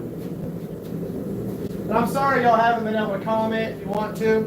What I'm going to do is, of course, next week, even though I'm working for Pepsi, there's a chance I might do a later live stream. I don't know. And y'all will be able to ask whatever questions y'all want. We might kick it to Friday. But, huh? We might kick it to Friday. That might be a thing that I do. I might just do the live stream on Friday. It's Good Friday. Some people are off, some people aren't. But I'm off, which means I can help you.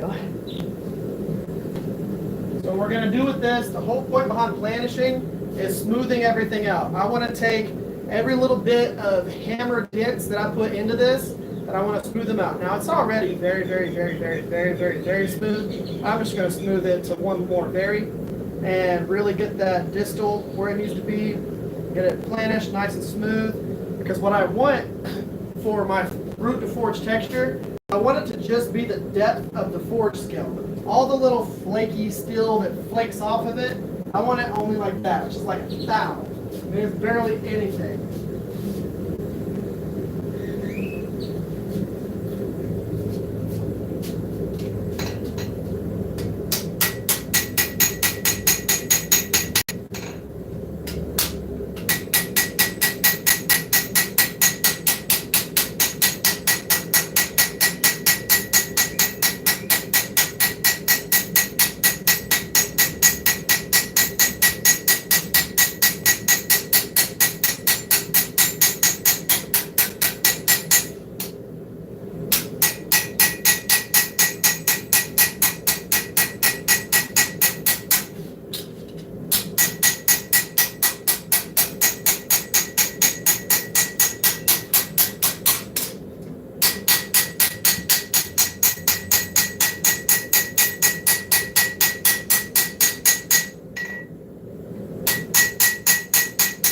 Heat it up one more time. Now I'm just going to planish that spine up into there. I'm going to give y'all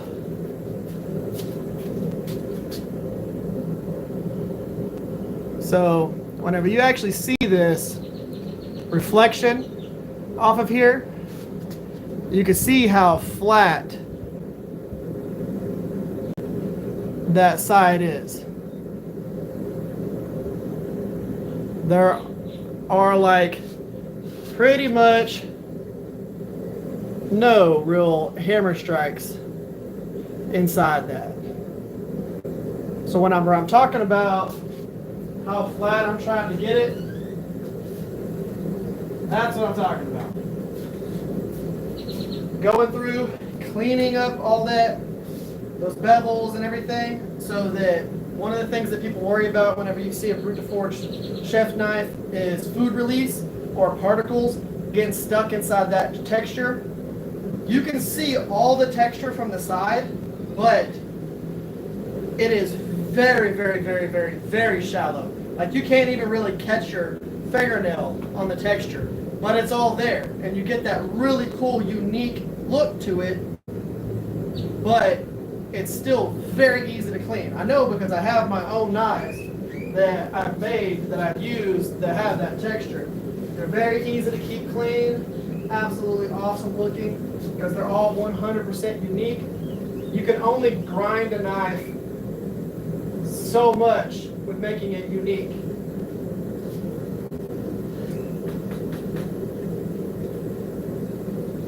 Having an individual topographical map going down it is very unique.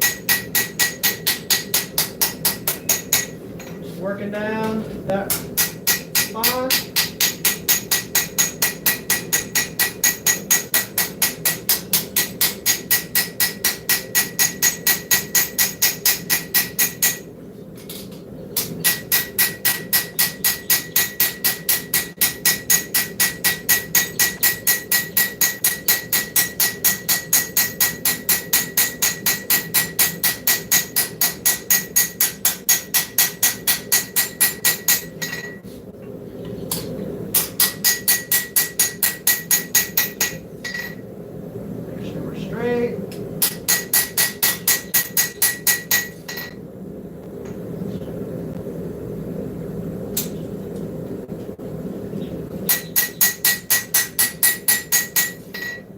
And if you're wondering what steel this is, it is 15 and 20. This is the shiny steel that you see in Damascus. Or pattern welded steel, the steel that does not take an etch. It stays shiny. That's what this is. Makes for absolutely awesome chef's knives. If you haven't tried that out, you can get 15 and 20 super hard. And it's very corrosion resistant. If it can resist ferric chloride, it's going to resist a lot of the stuff that you can throw at it. It's one of the reasons why I like it so much.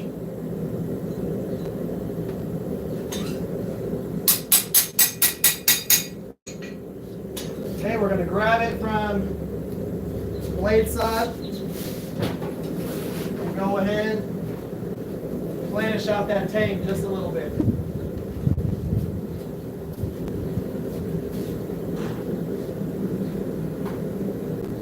I'm going to wipe a little bit of the sweat out of my eyeball.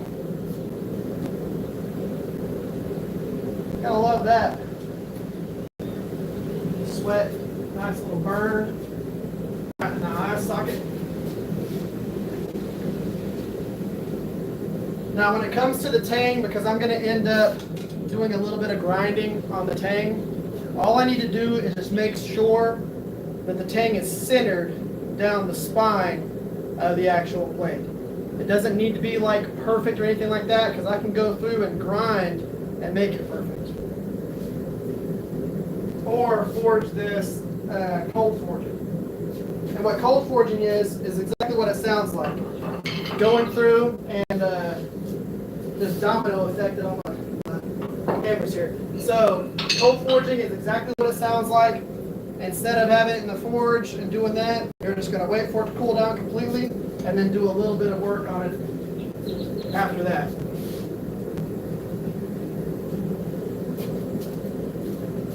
So what I need to do is just make sure that the tang is in line with the heel of the knife.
nice and even. Look at the, you can see, hold on, I'm gonna see if I can. I'm gonna see if you can actually, there you go, you can see the orange and the reflection of the sides of this.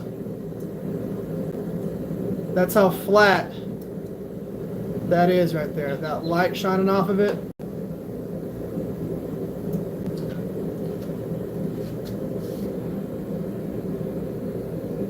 That's how flat the sides of this are. Of these sides are. So we have that nice distal taper all the way down. We're super straight.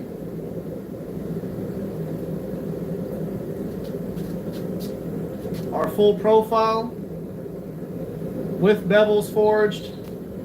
You see how it pulls down, this taper that goes from here down to that edge.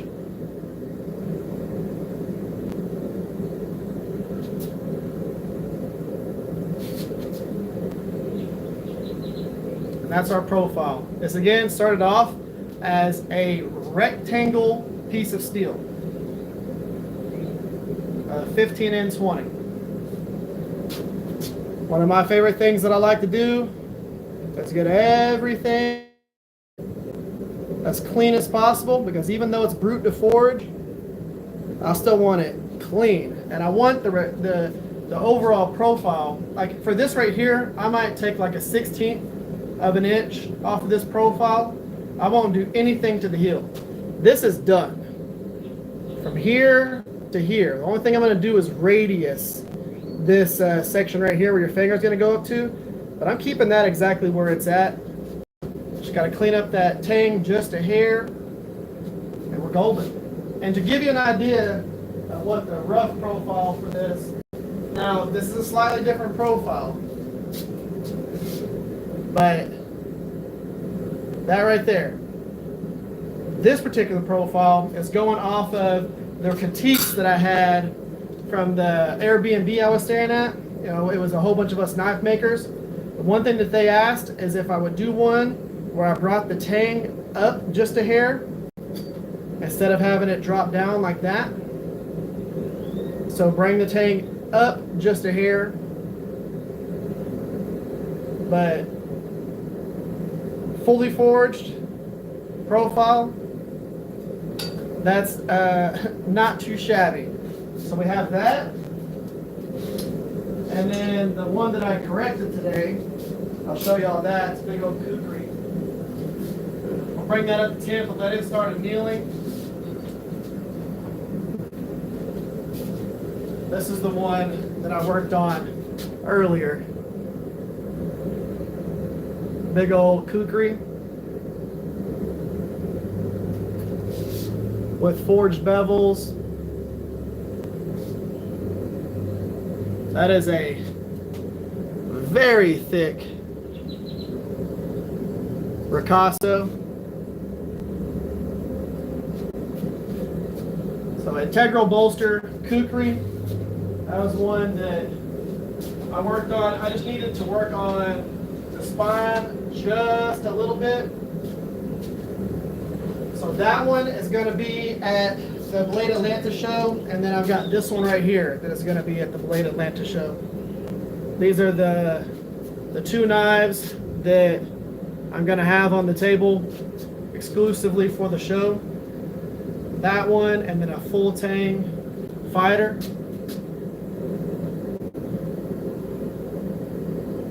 Also another forged blade. That is going to be absolutely wicked with the way I do the grinds on it. But those are going to be Atlanta exclusives. I sold my Viking Challenge sacks.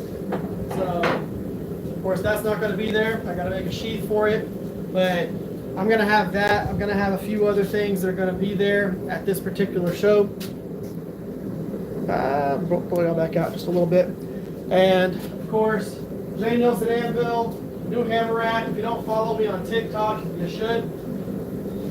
But I'm also going to have this one right here, this is going to be at Blade Atlanta. It's the little profile that I'm playing around with right now. It's going to have a lot of facets to the handle. Another forged one right there. So we're going to see how that exactly goes. I'm going to take this out, let it cool down. I'm wondering. I'm going to do something real quick. So I've got this little piece of steel right here. I'm going to heat that up. I want to try something out while I still have people on here. So I have people that ask how far you can push a piece of steel. So the piece of steel that I have in the forge right now is about 3/16 of an inch thick. It's about 5 inches long, and at its thinnest height, it's about half an inch. It's probably about 5/8 of an inch at the tallest section. What I'm gonna do, I'm gonna try something out here. So let's switch to, for this, I'm gonna start off with the turning hammer. This is a vintage restoration by 2 Basterds. And what I like to show people is whenever I go through and I do my forged profiles, I like to show people what you can actually do with what you would typically grind out on here. You'll see a lot of knife makers on YouTube that, forging has actually got pretty popular right now, but they grind away a lot of the steel. I'm going to show you what you can do with a section of that steel. So you'll see people at these knife shows that have these small knives that they take and they sell there. I've got a very tiny piece of steel and I'm about to stretch it into a knife. So we're going to switch tongs. We're going to grab these box jaws. What I'm going to do, I'm going to do the same process that I do with my preforms. If you've seen me do these preforms right here to forge them into knives and all of that, I'll show y'all something.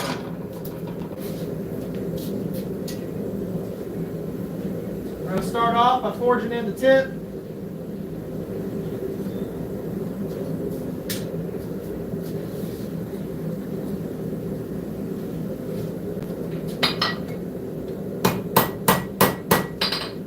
Press this down.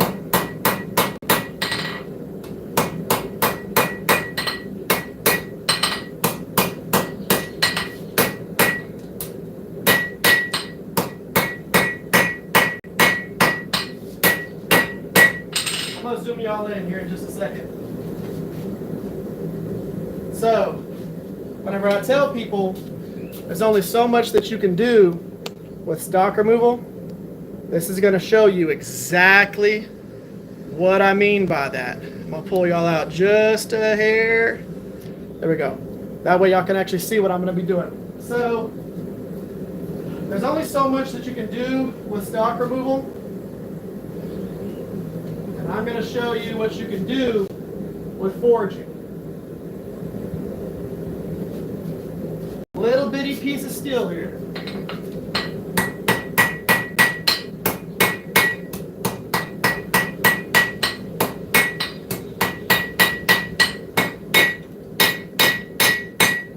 Forging a tip.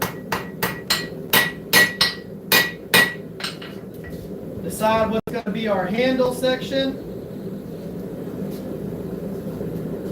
I'm thinking I could probably get a handle out of about that much steel. Put a little notch right there. Heat it back up. It's a very small piece of steel, so this is not going to take very long to heat up between cycles. But what I'm going to do, I'm going to show y'all. We'll use that hammer for just a second, and then I'm going to switch over to the straight peen, cross peen. I'm going to show y'all what y'all can actually do with some of these small pieces of steel. Now, what people tend to do in this particular process is they'll just stock remove a little bitty knife out of it. I'm gonna make a actual knife out of it, just with some simple blacksmithing techniques.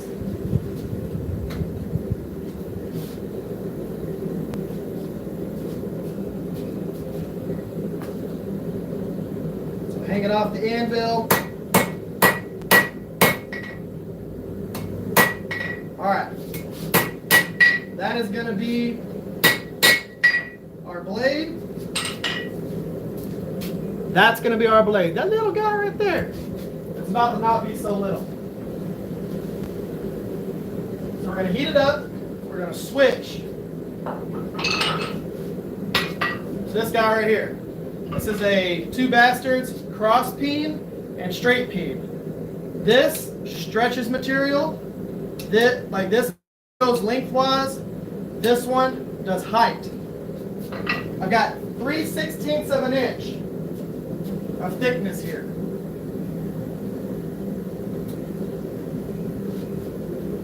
We're about to make that not 3/16.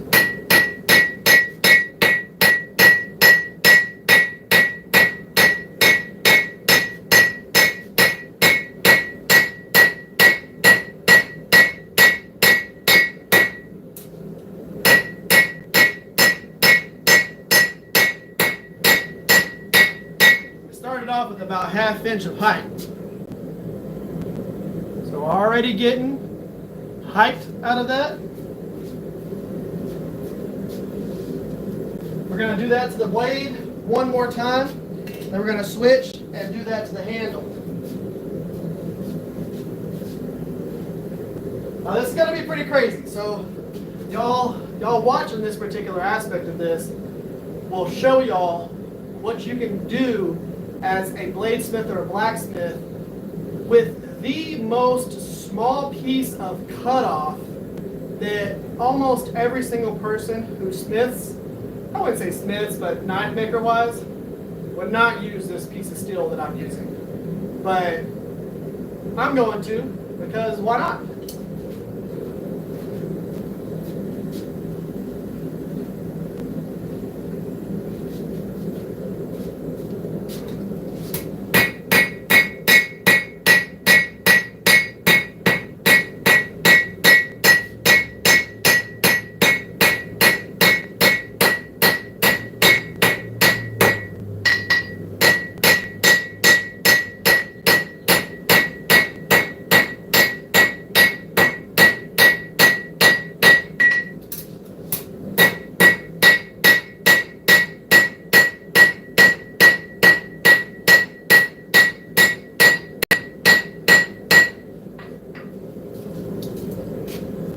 There is a rough blade profile.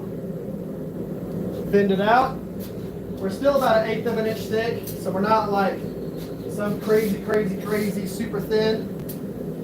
But I will end up doing a distal taper on it. So you can see the thickness that we started to here and the height that we started, which was about the thickness of a finger. So on this side, what I'm going to do first is, instead of drawing out height, I'm going to draw out length. By default, it's going to open up a little bit and give me a little bit more height. So we're going to heat this up.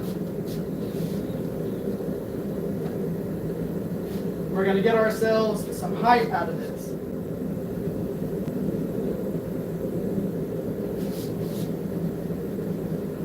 Again, it's a small piece of steel, so it's not going to take much to actually heat up.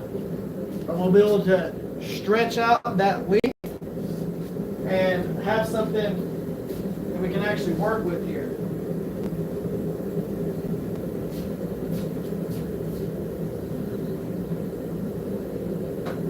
All right. Straight beam.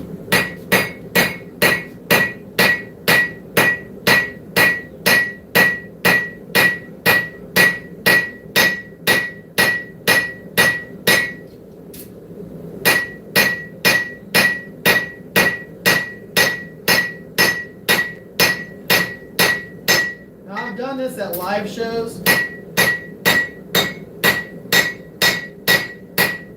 where I do forging demos, just to show people what you can actually get out of steel. We're able to get quite a bit of length out of that. Right now, we're at almost a full finger knife there, and I haven't even done a distal taper yet.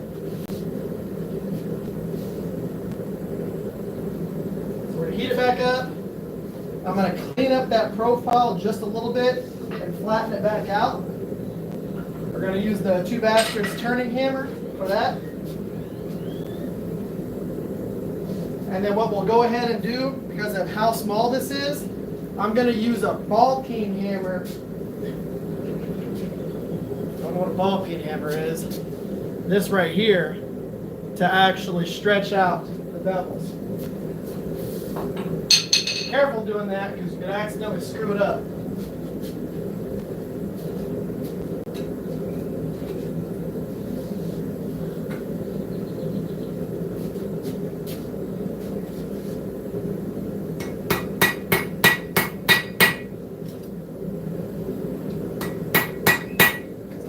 This knife is, let's go ahead and do my little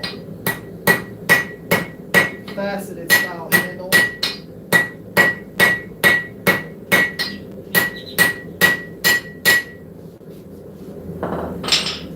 Use this.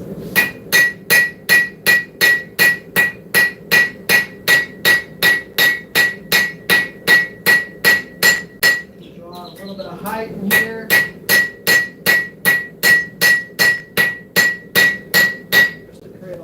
Swell.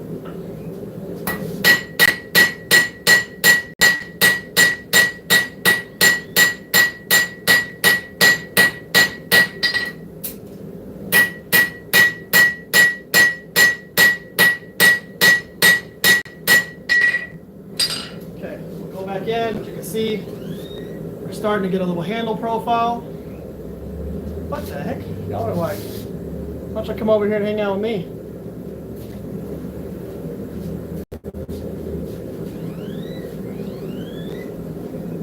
I'm actually going to do, move the anvil back over just a little bit. I'll put y'all back there.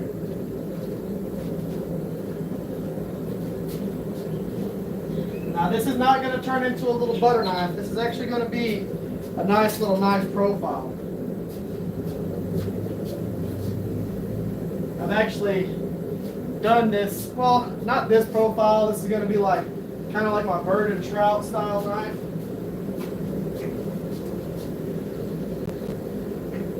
To give you an idea, the size of knife that I'm making sells for about $175. So a piece of steel that someone might throw away, I didn't think that I had an actual piece of it. So we started off with less than what's right here. Not this part. We started off with about that much, and it was actually thinner in the center of steel. They were making a full-size knife out of it. Basically about what would go into the tang of a knife.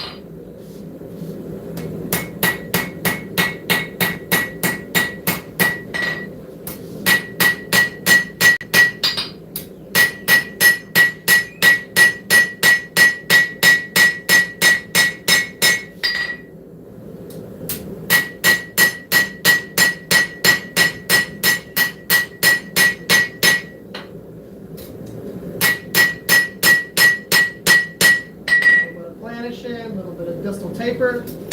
Now I'm going to go ahead and start off on The handle side, I do want to show you this, how much we've grown already. So, start off with less than what's sticking out here. This little section right here, we started out with less than that. And that's how much we've drawn it out so far. And height and everything.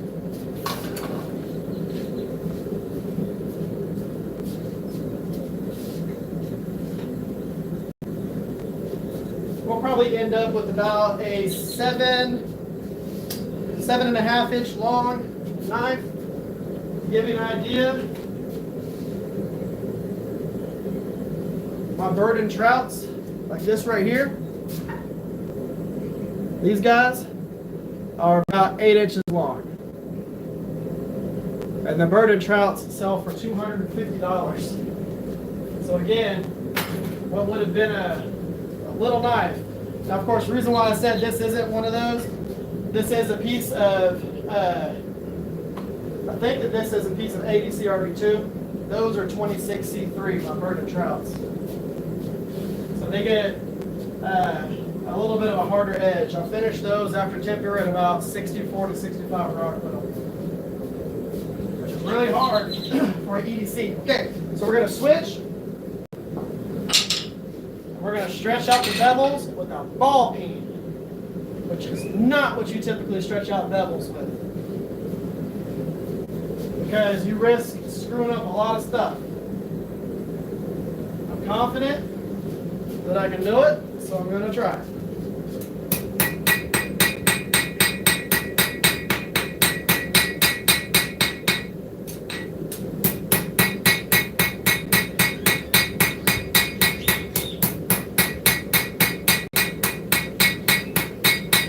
What I'm doing is I am hammering at an angle and pushing the material out.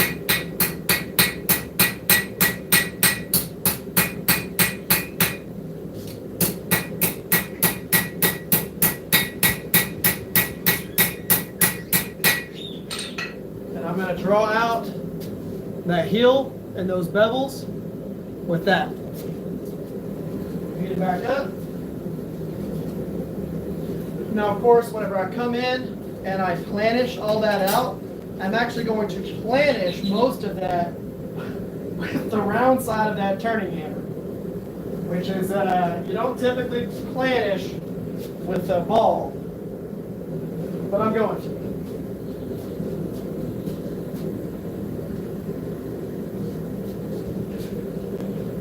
Yeah, if a whole bunch of y'all wouldn't have joined the live stream, I would probably be done right now, but I saw how many people popped in, and I was like, you know what, we're going to forge a second blade so that everybody that just came on gets to watch something being made. For those of you that don't know, my live stream is sponsored by Texas Farrier Supply, 2 Basterds, Texas Smithy and Supply. Also sponsors.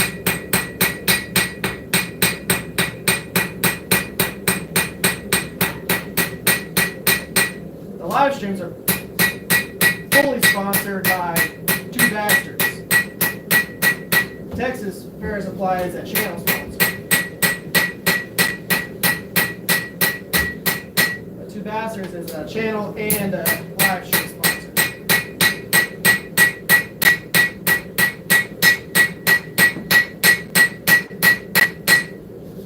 Doing bevels with the ball beam.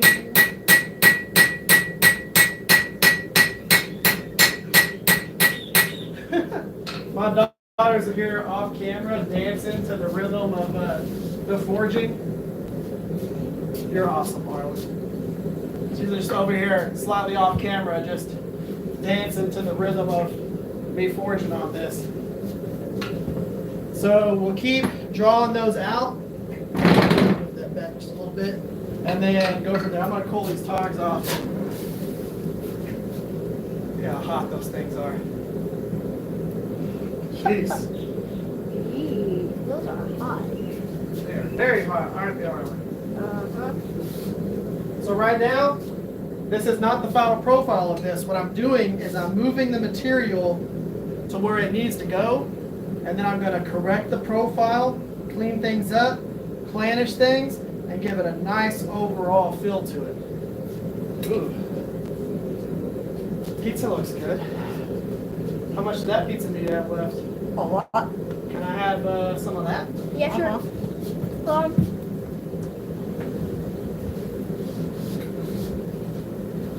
Right now, all I'm trying to do is just get the material into the spots that it needs to be so that I can then forge that profile.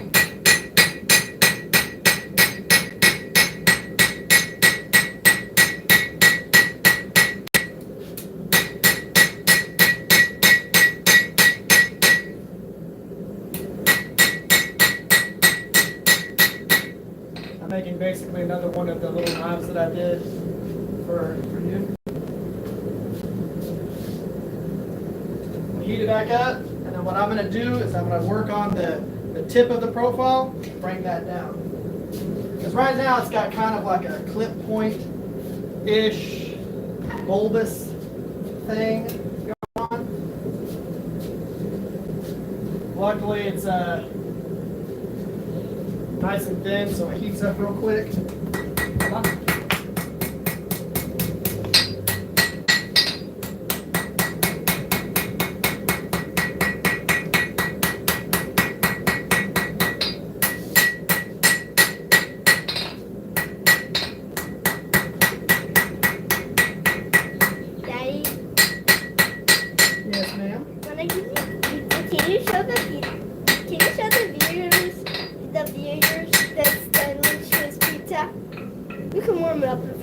If you could, can you warm it up for me, Harlan? Yeah. 15 seconds. Yeah, I know. 1-5. Thank you. I'm not a huge fan of cold pizza. I like warm pizza. I eat it cold. Well, your style of pizza, you got thin crust. That's one thing. Like a regular pizza slice. It's better when it's warmed up a little bit. Okay, I'm going to switch to the cross peen, straight peen. Just do a little bit of work on it. So you have a couple of different. You didn't want to stick it in that forge real quick? Dude, I have no clue where I put John's cross peen, John Norwood. That might be in the house. I gotta find that. So there are different types of cross peen, straight peens. This is called a fat peen. It's got a broader peening face on it. I've got John Norwood's hammer around here somewhere. It's got a more narrow. It puts a sharp dent in. This one puts a broad dent. Oh, here we go. That's a very narrow one right there. So deep, sharp dents versus the fat peen from two Basterds. They put broad dents into it. I'm going to draw just a little bit of height.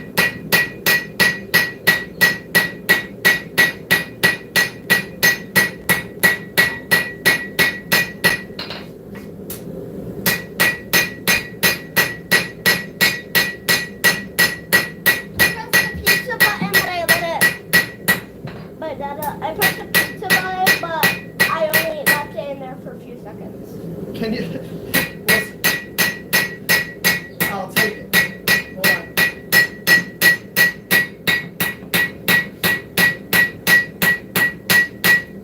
Look at this delicious pizza.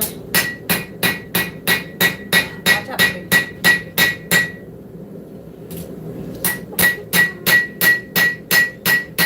But Dad's hammering. You're gonna wait till he's not hammering. That's where we're at right now. Arlen, you gotta back that up. They're zoomed in, so all they saw was a big old blue plate. Thank you, Arlen. It's my wonderful slice of pizza from my wonderful daughter. It's not too hot. Don't worry, with it being next to the forge, it'll heat up quick. Okay. I heated it up for like the pizza button, and we left it there for a few seconds. Well, thank you. It's the perfect temperature. Because when I said, oh, it's good, it's gracious, that's enough. opened it and like it was hot, burning hot. I touched it and I was like, oh my god, that's hot. So I was like,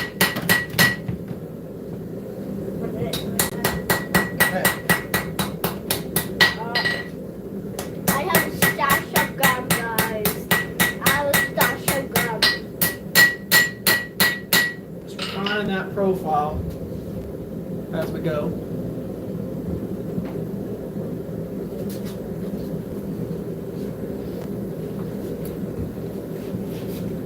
I think this is going to look really good whenever I put a little bit of that arch to it.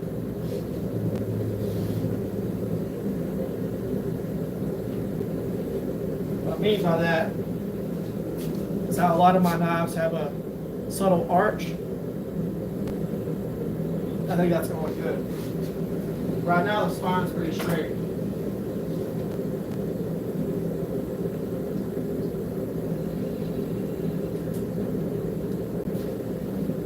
Going.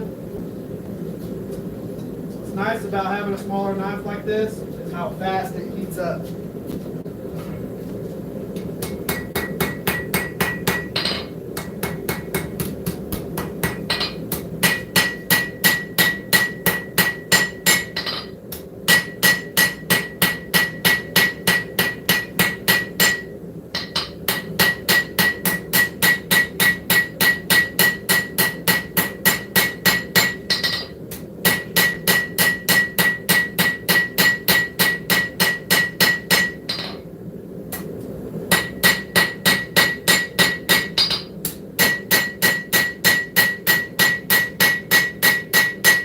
Working with the round side on this.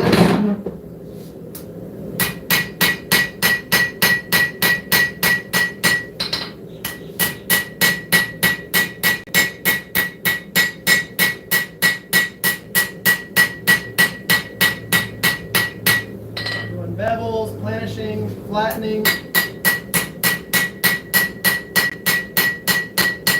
All at once.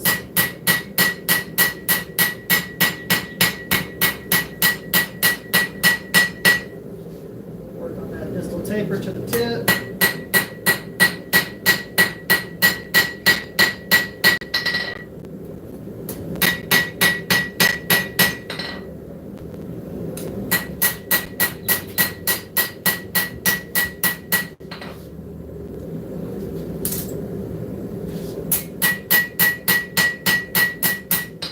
Now I'm going to turn it around and I'm going to planish the blade back into the tang. I'm going to planish the blade back into the tang and make sure it's all uniform thickness. And then we'll do, on the very final round, we'll switch to my planishing hammer, which is just an auto body hammer. This guy right here.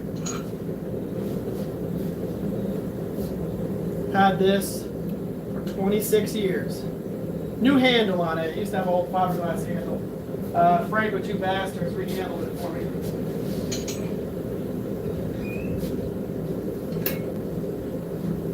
Alright, let's go ahead and get this handle worked into here. Does not need to be super hot at this point. Using a flat side.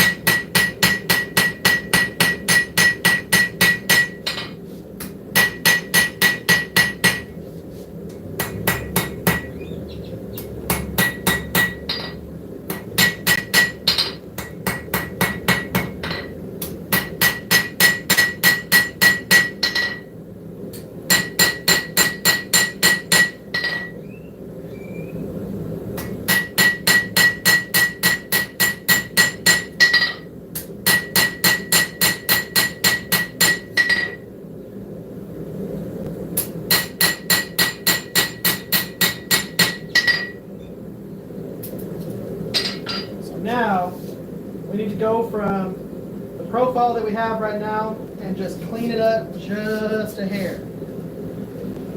So what I'm going to do is take this from here, put a slight arch to it, a I'll show you all that process here in just a second, and then we'll finish cleaning up the profile. But again, this is where we're at. And we started off with less than what's sticking up right here.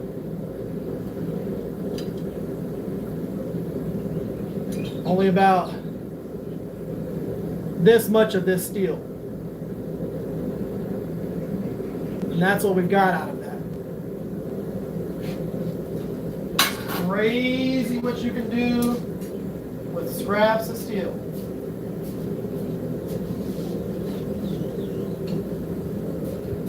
So now we're going to switch to a different set of tongs that are flat, kind of like a wolf jaw, but not really. So what I mean is they don't have the little box jaws that go around the blade steel on them. Because what we're going to do, we're going to change the profile of this. I'm going to put the blade here. Move y'all just a little bit. And I'm going to arch it in this area. Now you can do this a couple of different ways, but I'm going to do it this way. Did you see the difference in the noise just out of that magnet? What magnet?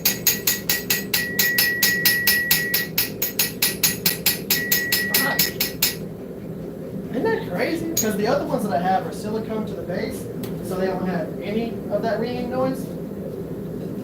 But this one's not, so that we can take it to shows, travel with it. So, I don't want a lot to happen to the spine of this. I'm going to show you all a trick. If I run my hammer down the spine of this, it pulls down, forge inside here, here, and we start getting a little arch to it. Don't want to go too crazy with it at once, but we're going to start gradually. We've already dropped this down a little bit, and that down a little, or drop this up a little bit, that up. How do you drop something up? I don't know how that works. But yes. You can drop it up. We rocked it up. Yeah, I like that. So we just want that heat right there on that section we're trying to move. Pizza is plenty warm now.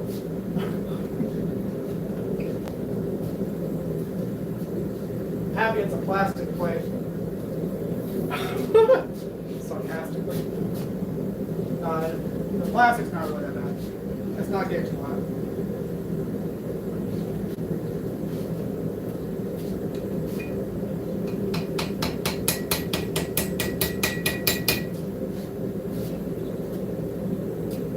That's dropped down a little bit. Now what I want to do, I want to move it a little bit more, because as of right now, I got a little bit of a dip right here. So I'm going to do the rest of it on the face of the anvil. But we got that moved. Now I just want to move this material back.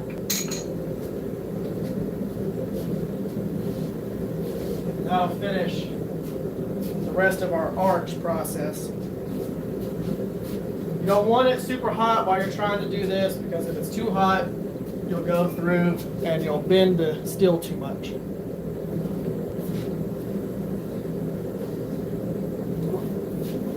Water's hot.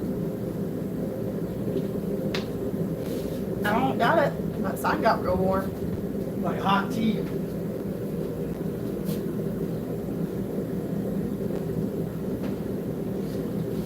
Okay. This section down.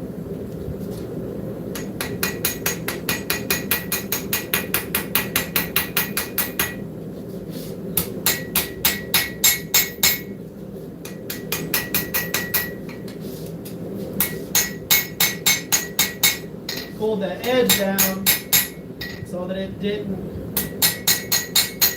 push in whenever I was trying to push that spine down. That's a little blocker.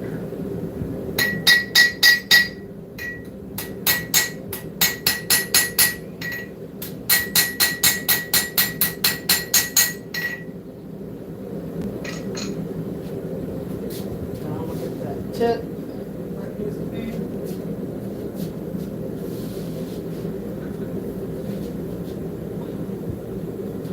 This is gonna be a good looking little knife.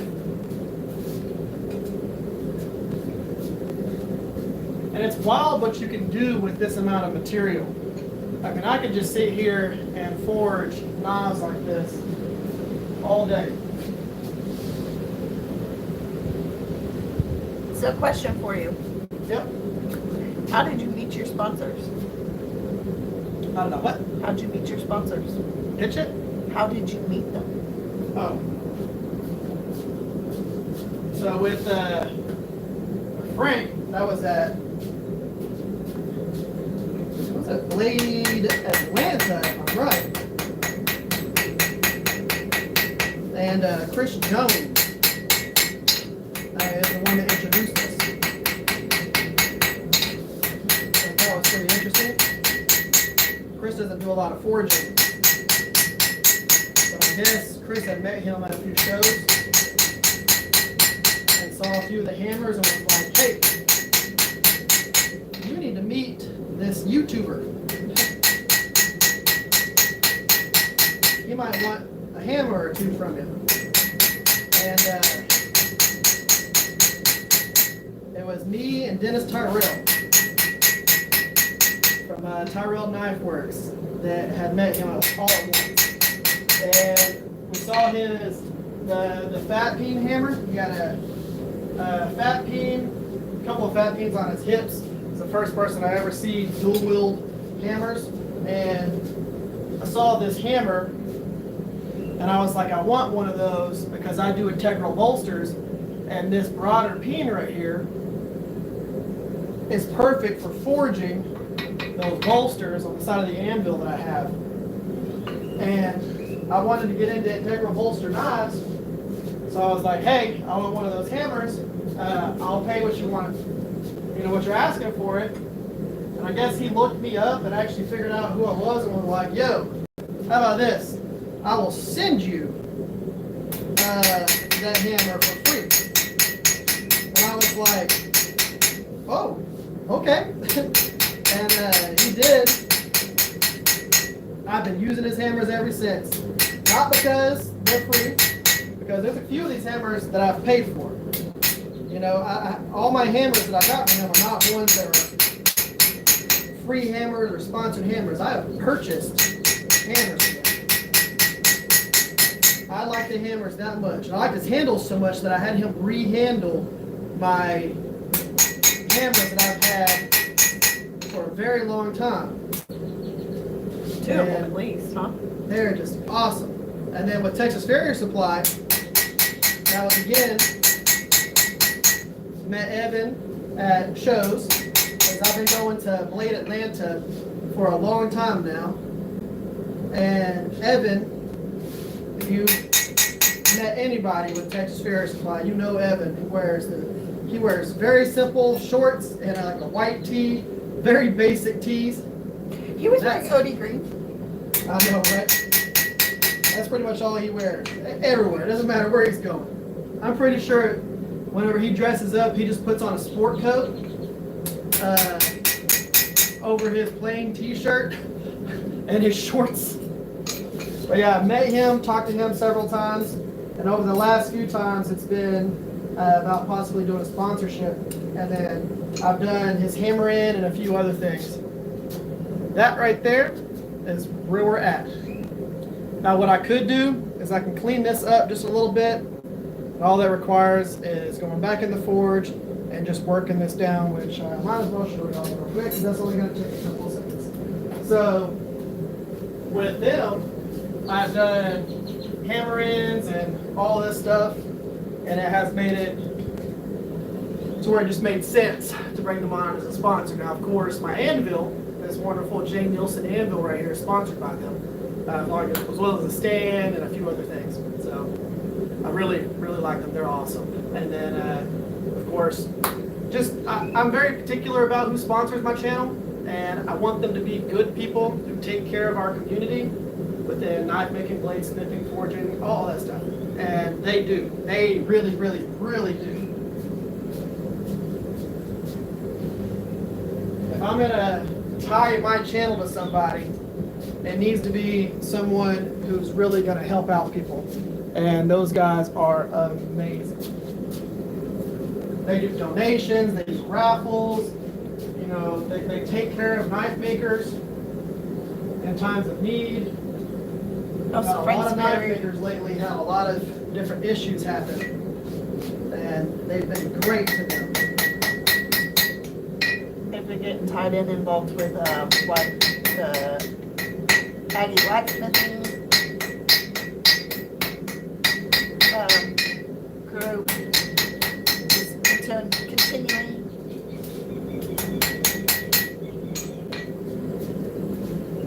See, and that takes that little bump that we had right here away, so we have just a nice profile. Now what I'm going to do, even though it's pretty straight right there, I've got a little bit of straightening to do. It still has plenty of heat into it for doing the planishing, so now I just need to go in and massage it to be centered.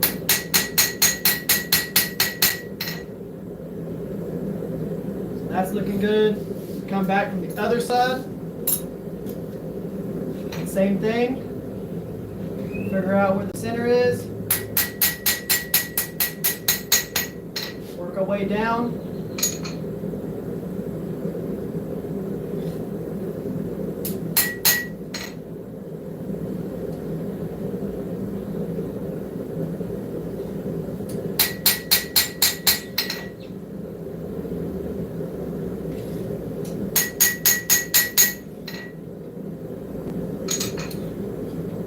We're looking good.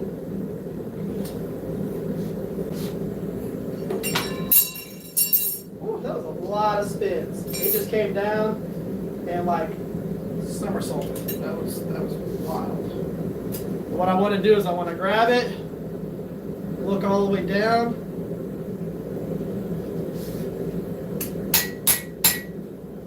See what I need to adjust.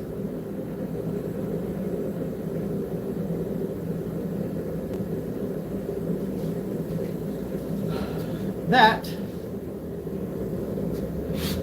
is what we got. That's with tapers, full handle size. So my hand, full handle size, full blade size. I'm gonna show that profile. So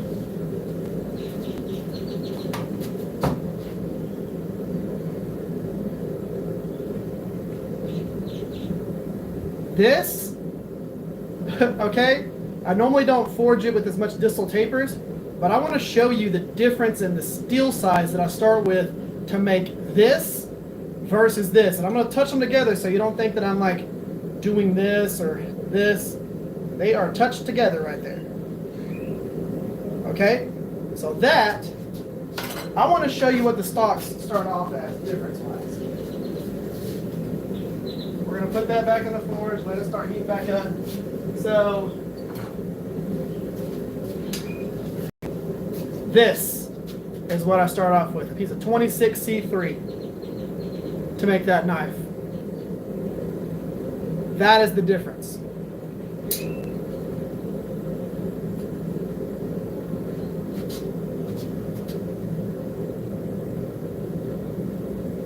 That's how much extra steel I use to make that full-size knife. And I just forged. Now the difference is the thickness of stock. This is slightly thicker than this one right here. Okay? But that is the difference in material. Just by forging, stretching, doing distal tapers, I was able to take something as small as this, okay?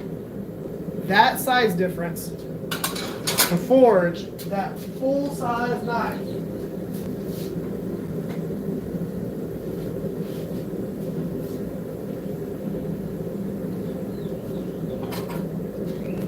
To that. Isn't that wild? That is just absolutely crazy. So I'm just just going to do a thermal cycle on that, bring it up to about 1600, let it cool outside the forge. Now we'll end up doing a annealing phase with it. And it's crazy what you can get. Let's pull y'all back out. Calm down and out. So it's crazy what you can get out of those small strips of steel.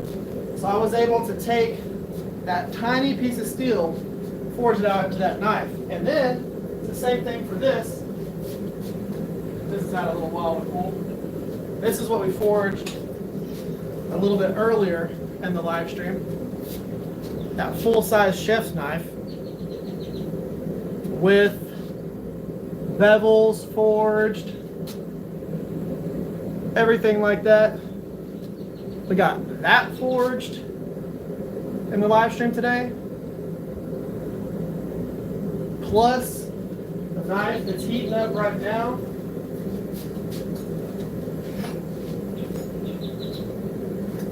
That up there, plus that knife. And I was able to take this huge kukri and straighten it up. That ridiculous thing right there. I want y'all to see something, okay? That's my forearm. Okay? That's how big this knife is. I mean, there's more steel in the hidden tang of this than what I just forged into that knife. This is super thick. There's more steel in that tang than what I just made a whole knife with.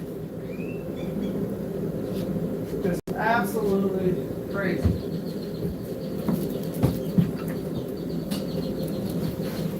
Now, again, new Anvil, getting to mess around with it. I've been able to do all kinds of different things with the stuff that we have coming up. I've got a few projects that I want to knock out. Now, for the blade Atlanta, I'm going to be bringing that Kukri. I'm going to be bringing this right here, which is just absolutely awesome too. So that is a big knife. Again, that's how long that is. From my fingertip up to my elbow. So that's going to be there. Part of that is because I sold one of my show stoppers, which was the Viking sacks. I sold that. And the war scythe. Hey, Nisha, can you get the war scythe? I'll show y'all something. So this was probably the most picked up, and the thing that everybody took pictures with was the thing that she's about to bring me. I made this for the post-apocalyptic challenge, the YouTube Knife Makers Challenge, and everybody else made like a knife or a sword or something like that. And I was like, if I was in a post-apocalyptic zombie thing, or a video game, or any of that, and one of the options was this thing that she's about to bring me, I would pick that every single time, all the time, no matter what the other option was. Unless it was like an infinite ammo gun or something like that. The thing that she's about to bring, she's coming right now, this is ridiculous. And I think y'all are going to agree with me. So a lot of the builds like this, it's like I'm never going to have a reason to make one unless I'm doing a challenge or something like that. And now, I'm gonna go check to see where commenting stopped inside, because I feel like there have been a lot of comments that are just not on here. Are they on the computer though? I'm thinking so. Okay. Sorry if y'all can't comment. So this right here, this is a war scythe.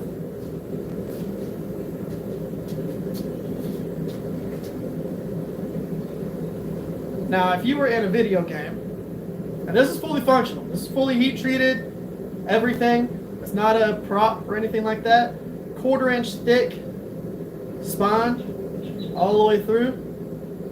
It's a full tang, so it goes all the way through the handle, It's pinned into place in here.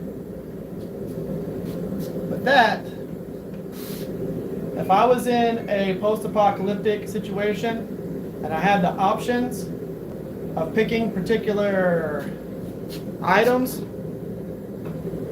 this would absolutely be the thing. And I forged that here in the shop. There's a full video on it for the post-apocalyptic challenge. I did almost the whole entire video in a costume, like a Grim Reaper skull and all of that, which was a pain in the butt. But this was probably the most picked up thing at the last Blade Show Texas and this Texas Select Show. I'll be having it with me at the Blade Atlanta show, so y'all can pick it up, hold it. But that right there, if you're gonna go into a post-apocalyptic thing and you're gonna need to whoop, this is the thing. Doesn't matter which side you're hitting things with, this way, something's getting cut. That's all there is to it. But that, now of course, if you look up historical war scythes, they don't look like this. I honestly don't care. I'm calling it a war scythe because it's a scythe profile and it's for battle.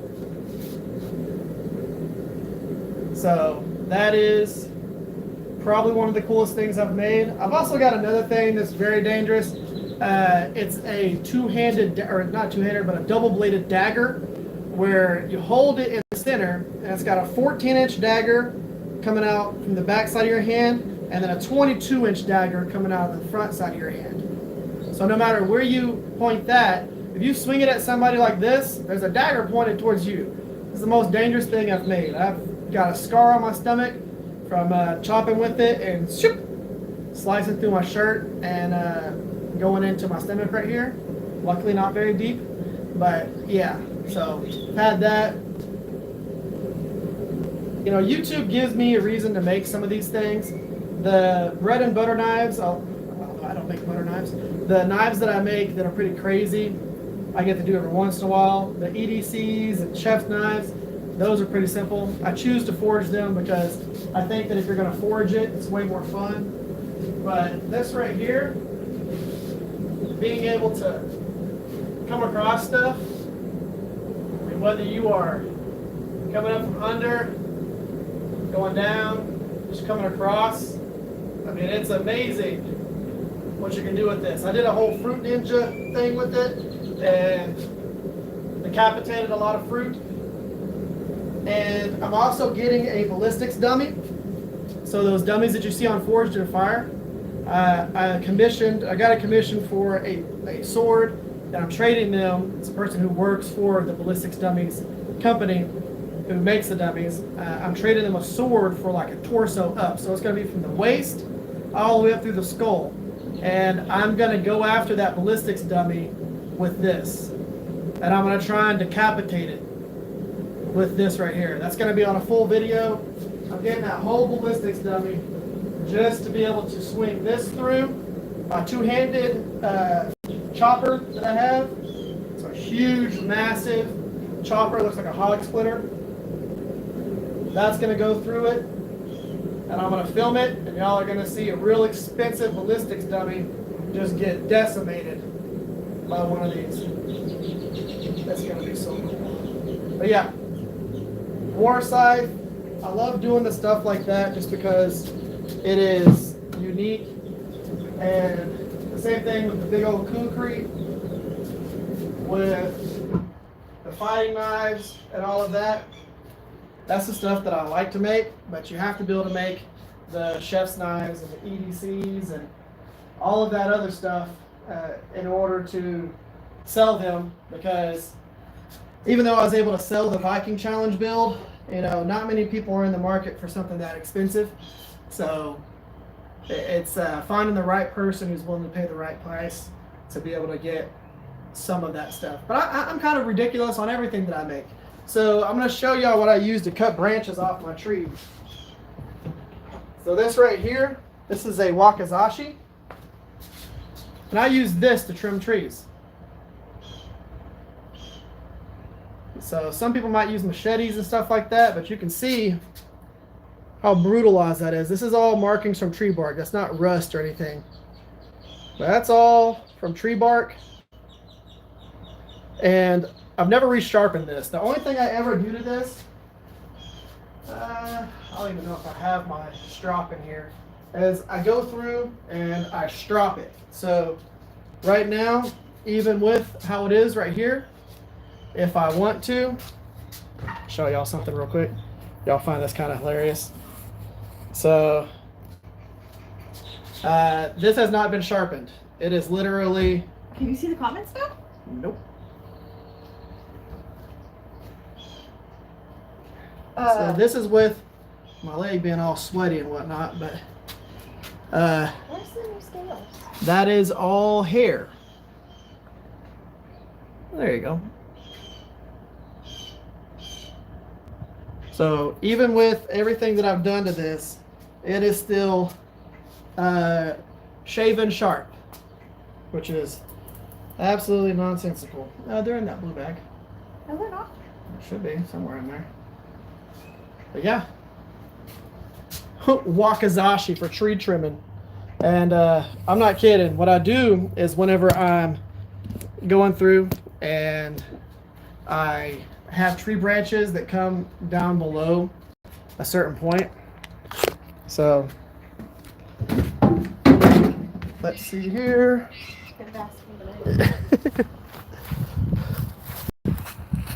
So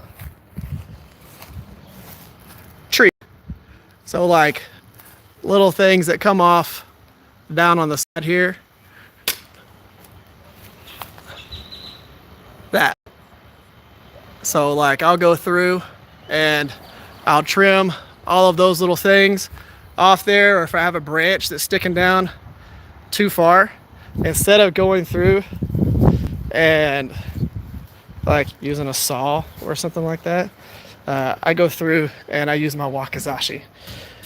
That's what us, so going through and doing that stuff, I love being able to do like those ridiculous things. That's probably one of my favorite parts about being a custom knife maker, is whenever I see something that I'm like, ooh, that would be pretty dang cool, and I do that. I did get some pin stock from the show that I'm going to work with. They're clear pins.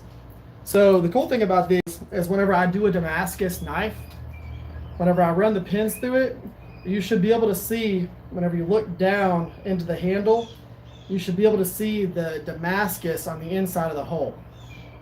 So that actual pattern, which should be pretty dang cool. So that, I got some really cool handle material to work with. I got a whole bunch of stuff from that show. Of course, Anvil stand. I've got a new forge coming, so that's my current forge. I've got a Texas Forges ribbon burner forge coming. And then of course I made a new hammer rack for those people who don't follow me on TikTok. I made a new hammer rack that holds my tongs and hammers and all of that. Of course, if y'all haven't seen it, that's my power hammer. This was made by Steve Jennings. Custom made, all one off. 40-pound ram.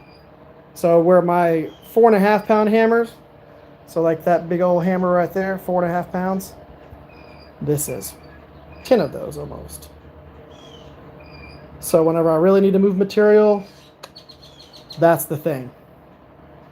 One of the other builds I'm going to be working on soon is that sword that you see right there.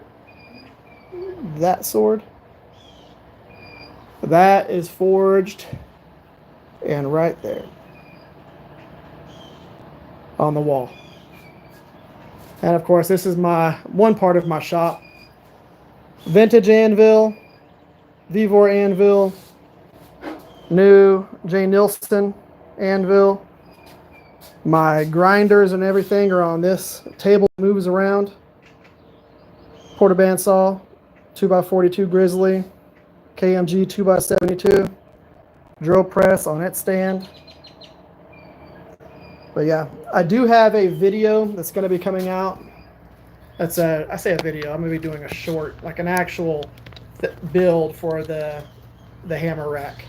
So I have that. That's going to be coming out here pretty soon, and that'll show how I actually made that, because that hammer rack was built right here on the floor, no welding table, just trying to get everything as square as possible and measurements and all that stuff exactly where they need to be. But that hammer stand was made on the ground, and it is absolutely awesome.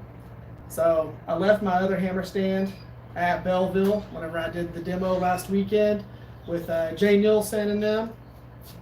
I took my hammer stand down there, put them all in it, took everything, put it in the car, all that stuff, left the hammer stand. So now Phoenix Knives in Bellville has a hammer stand. I'm probably going to donate that hammer stand to the Aggie Blacksmithing Club, the Texas A&M Blacksmithing Club. I'm probably just going to let them take that and use it for whatever they're going to use it for, or whatever they could need one of those. I will tell you this, for people who don't know much about blacksmithing, one of the craziest things that I messed with today. So my anvils that I have back here, the bases of those are siliconed. So the bottom of the anvil is siliconed to the stand. This one is not, because I use it for demos now. So I need to be able to take the anvil off of the stand and put it back on. So the cleats that are right here, they keep the anvil from going that way or this way or that way or this way. So this is not actually tied down. And this is a funny little thing here, okay? So the sound, there's a little magnet, little bitty magnet on the bottom of this anvil.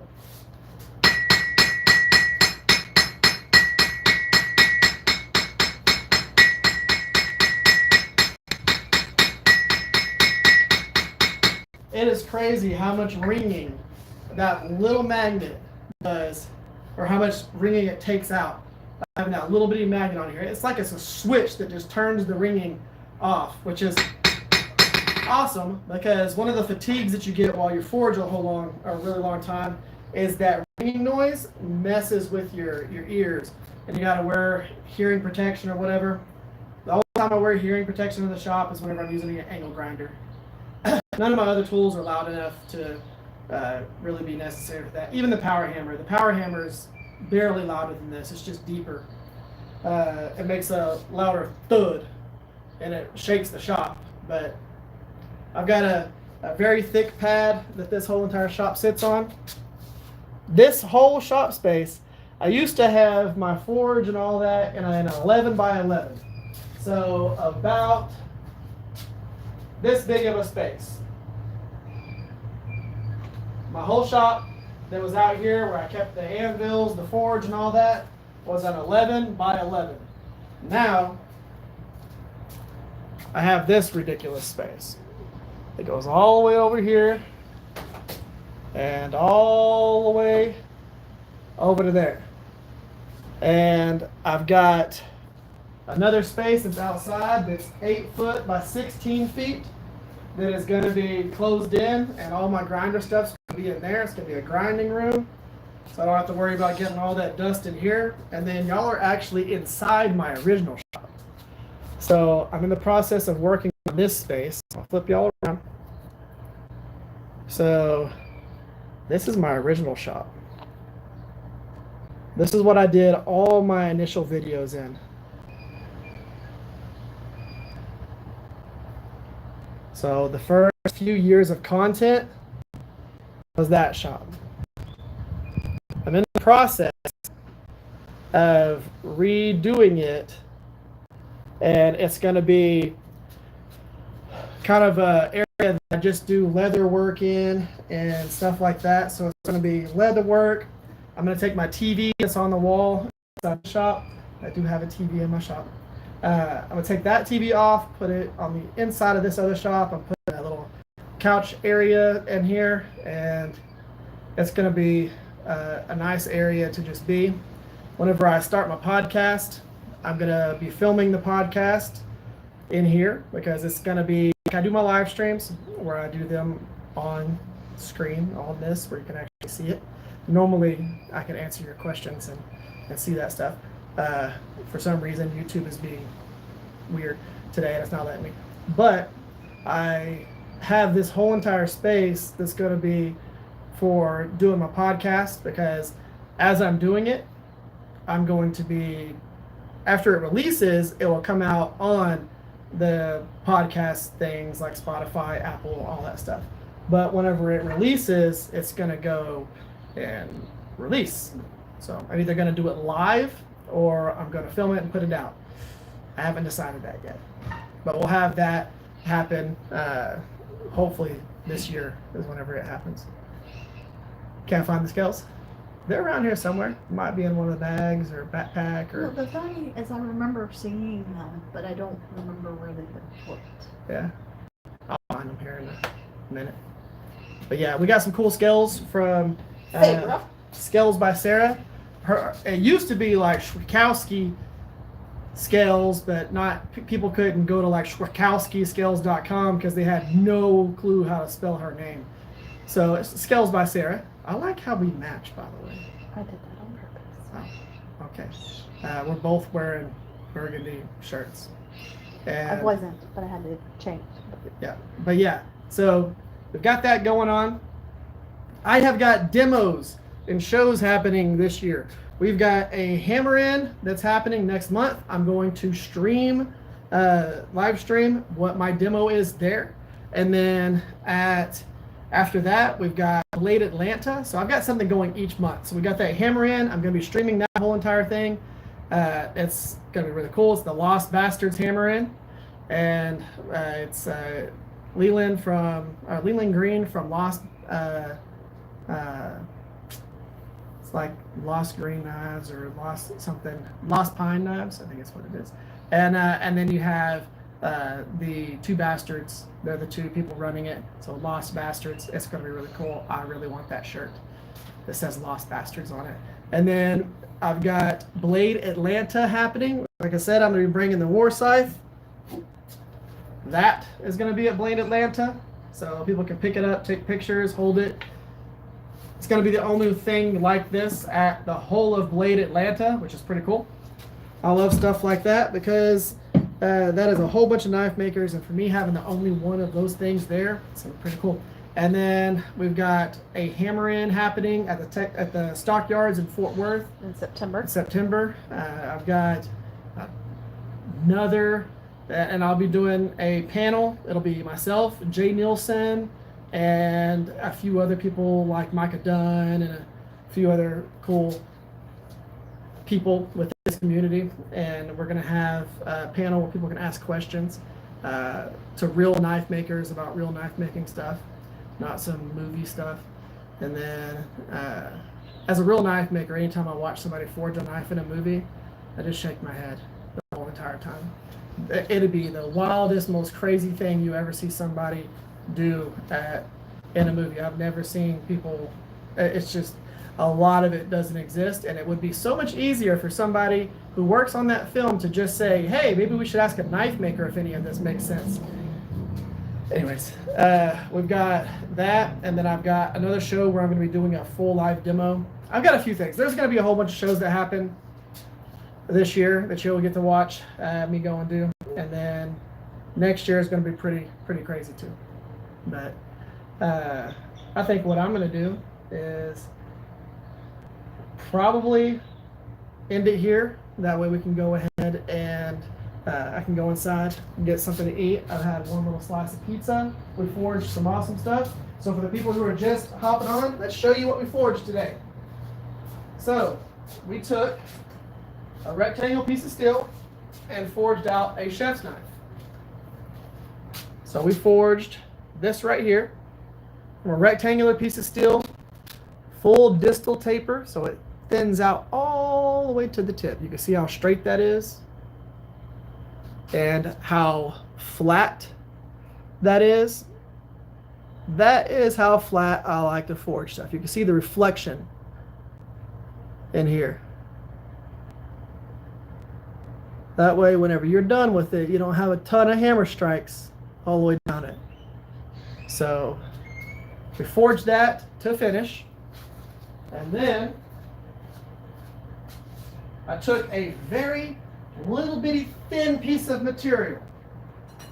Just a little thin strip of steel. And I forged a whole entire knife out of it. A full size, full hand knife with distal tapers all the way. We forged that out of a tiny little scrap piece of steel. Show you how far you can stretch that out. And then I worked on this ridiculously large kukri that is like the size of my forearm. I got big forearms. That thing is massive. How many things did you forge today? Only those two. This one I had to go through and I wanted to straighten it, correct up a few things, doing whatnot like that. That's an integral bolster kukri. And then, yeah, that's good. My box? Oh yeah, this is pretty cool. I got this from my wife's brother. This is hold on. my maker's Show mark. Right here. Yep. Let's see if y'all can actually see. There you go. So it changes color. We do color. So he did this on his 3D printer. Right? Mm-hmm. I don't know how much y'all can actually see of that, but y'all should be able to see it. There you go. Yep, you can see it. So that's my maker's mark, digitized, but it's like a box and it has a controller for the different colors, and that stays on the table at the shows. That's pretty cool. This is gonna go up on a wall in here. Until it goes to shows. Until it goes to shows. But that is awesome. With you, right there. Ooh, I think they can actually see it pretty well. Right there. Yeah, there you go. That. That's gonna go up on the wall. Toby said we have 172 current viewers. So my kids, I luck out, and my kids actually are interested in the stuff that I do with all of this, and they think it's cool that their dad's a YouTuber. And so my middle child, who is like me, he's like, he goes and he watches the chat and he reads it, and he'll comment and do stuff like that. Oh yeah, no, he already told me. He said Toby's here. I yoinked the computer. That stuff. And then my daughter, Arlen, she likes to be out here.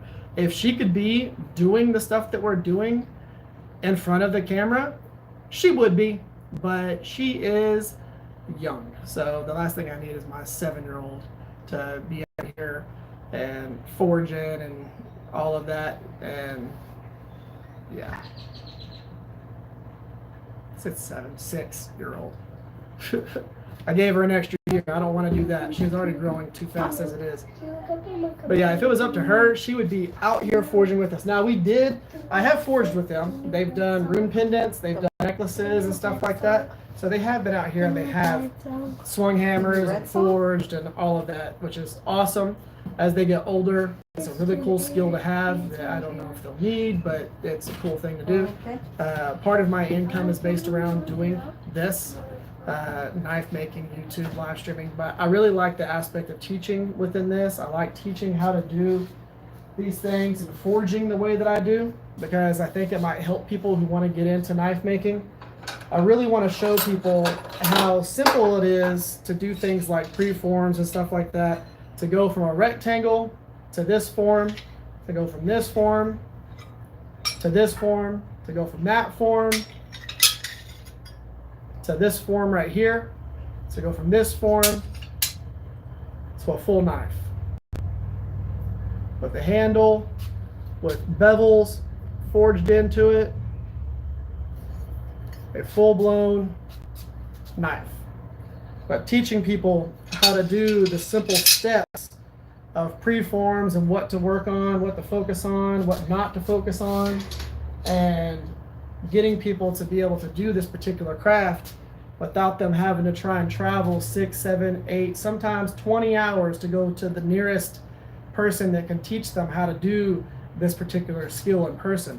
So as much as I can do these live streams and these hammer-ins like this and teach people who want to learn how to do this craft, who want to learn how to blacksmith or bladesmith, I love doing that aspect of it. The more that I can teach, so that you can go from those to even being able to forge stuff as intricate as this right here. All on the hammer and with hammer and anvil, but being able to get to profiles like this that are really, really, really cool just by learning the right hammer techniques, where to hit on the anvil, doing all that type of stuff is something that I love, and I love teaching that aspect of it, because I wouldn't say it's a dying craft, because Forged in Fire made more knife makers than anything ever. Like, there are people that worked in IT that would have never thought about doing manual labor like this, that don't even mow their own yards, that are like, I want to be a blacksmith, I want to be a bladesmith, I want to make knives. Like, they legit don't do like anything outside. No mowing, no hiking, no nothing. They sit and they work on computers. There are so many people that work in IT that are now knife makers that it is crazy. Like, it is unreal the amount of knife makers that do animation or IT or game development or work in movies and stuff like that do knife making. It is unreal the amount of knife makers that show created. Now, for me, Forged in Fire is not what created me as a knife maker. I've always been a knife collector. For like the last 20 years, I've been collecting knives. And for me, I did a lot of woodworking. If you watch my initial videos on YouTube, I made like skateboards and stuff like that. I did woodworking, all that stuff. So the tools translated really well into knife making. But what got me into knife making was I had won a raffle on a Facebook group. And I won a knife that was made out of a Farrier's rasp. This is by Jeff Peters. So I got this knife and I was like, holy crap, you can make knives out of rasps and files? I didn't know that, because I'd always bought, your Spydercos and, Microtex and stuff like that. But I went from that to, oh, you can actually do this and you can just make them out of a file. You don't have to get fancy steel. Okay, cool. So I messaged the guy and I was like, hey, what would you suggest for me to start doing this? And at this point, because I saw that knife, I was like, I'm gonna try something. And I rehandled a couple of knives. So I had some chef's knives that I already owned, and I had some skateboard material because I made skateboards, and I rehandled those knives with skateboard material, which is really cool. They look good and they still look cool. And rehandled them. Did pretty decent on my little 1x30, and I thought, okay, maybe I can do this. So then I'd already been talking to him, and this whole entire time I'm thinking this guy has a big old shop where he's just making knives, like a big machine shop or something like that, because I've been in machine shops. I'm thinking he has this cool custom shop, this big shop.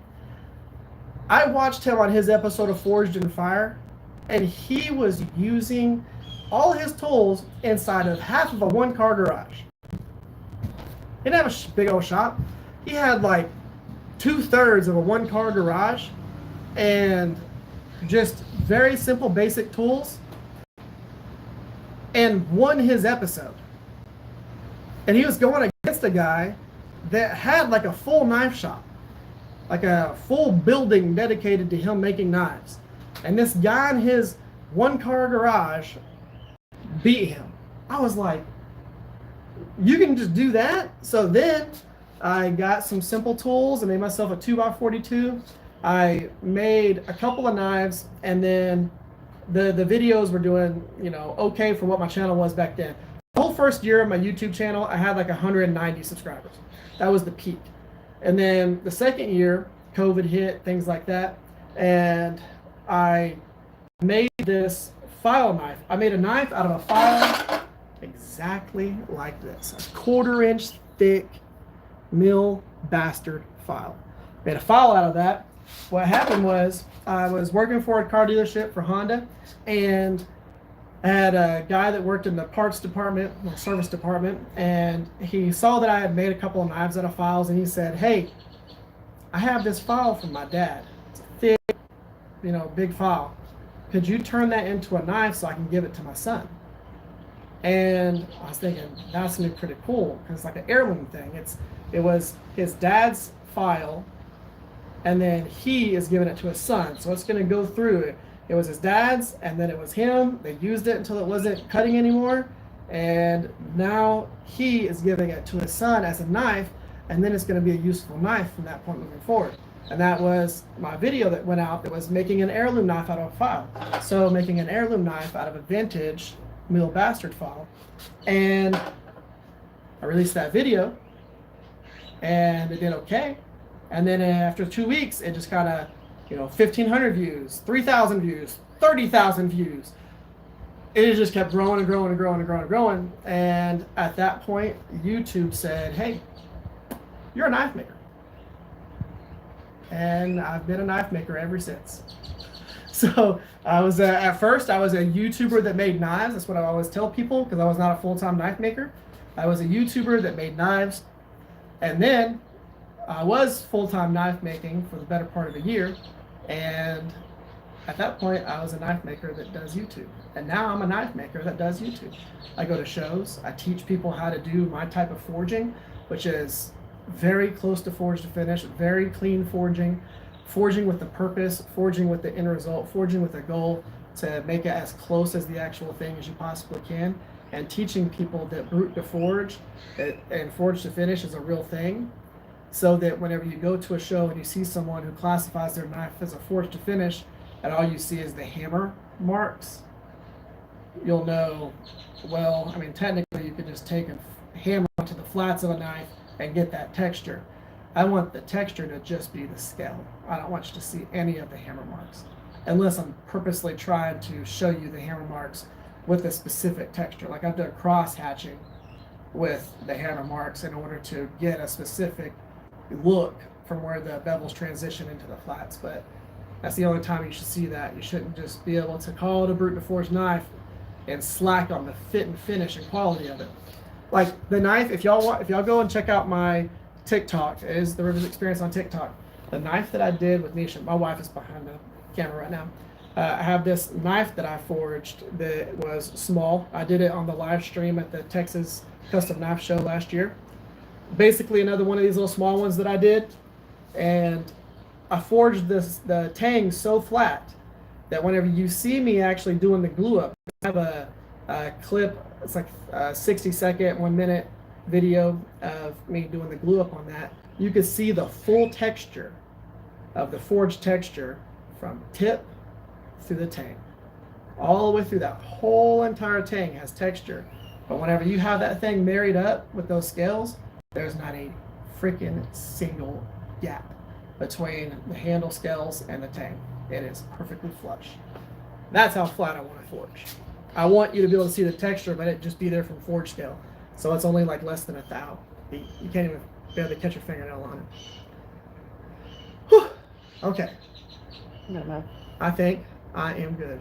I'm ready to get something to drink and snack on something. Guys, thank y'all for being part of this. I'm sorry that y'all were commenting and I couldn't really answer any of your comments. I couldn't see them on my part. The last comment that I could see was like 2 hours and 45 minutes ago. So thank y'all for commenting if you did. Hopefully y'all had a good conversation amongst each other, and hopefully y'all had fun. I love these live streams. Thank y'all for being here. The best part of the live streams is having people come and watch me do this particular thing that I do. I really appreciate y'all. Y'all make the channel what it is, and thank y'all. Y'all have a blessed week.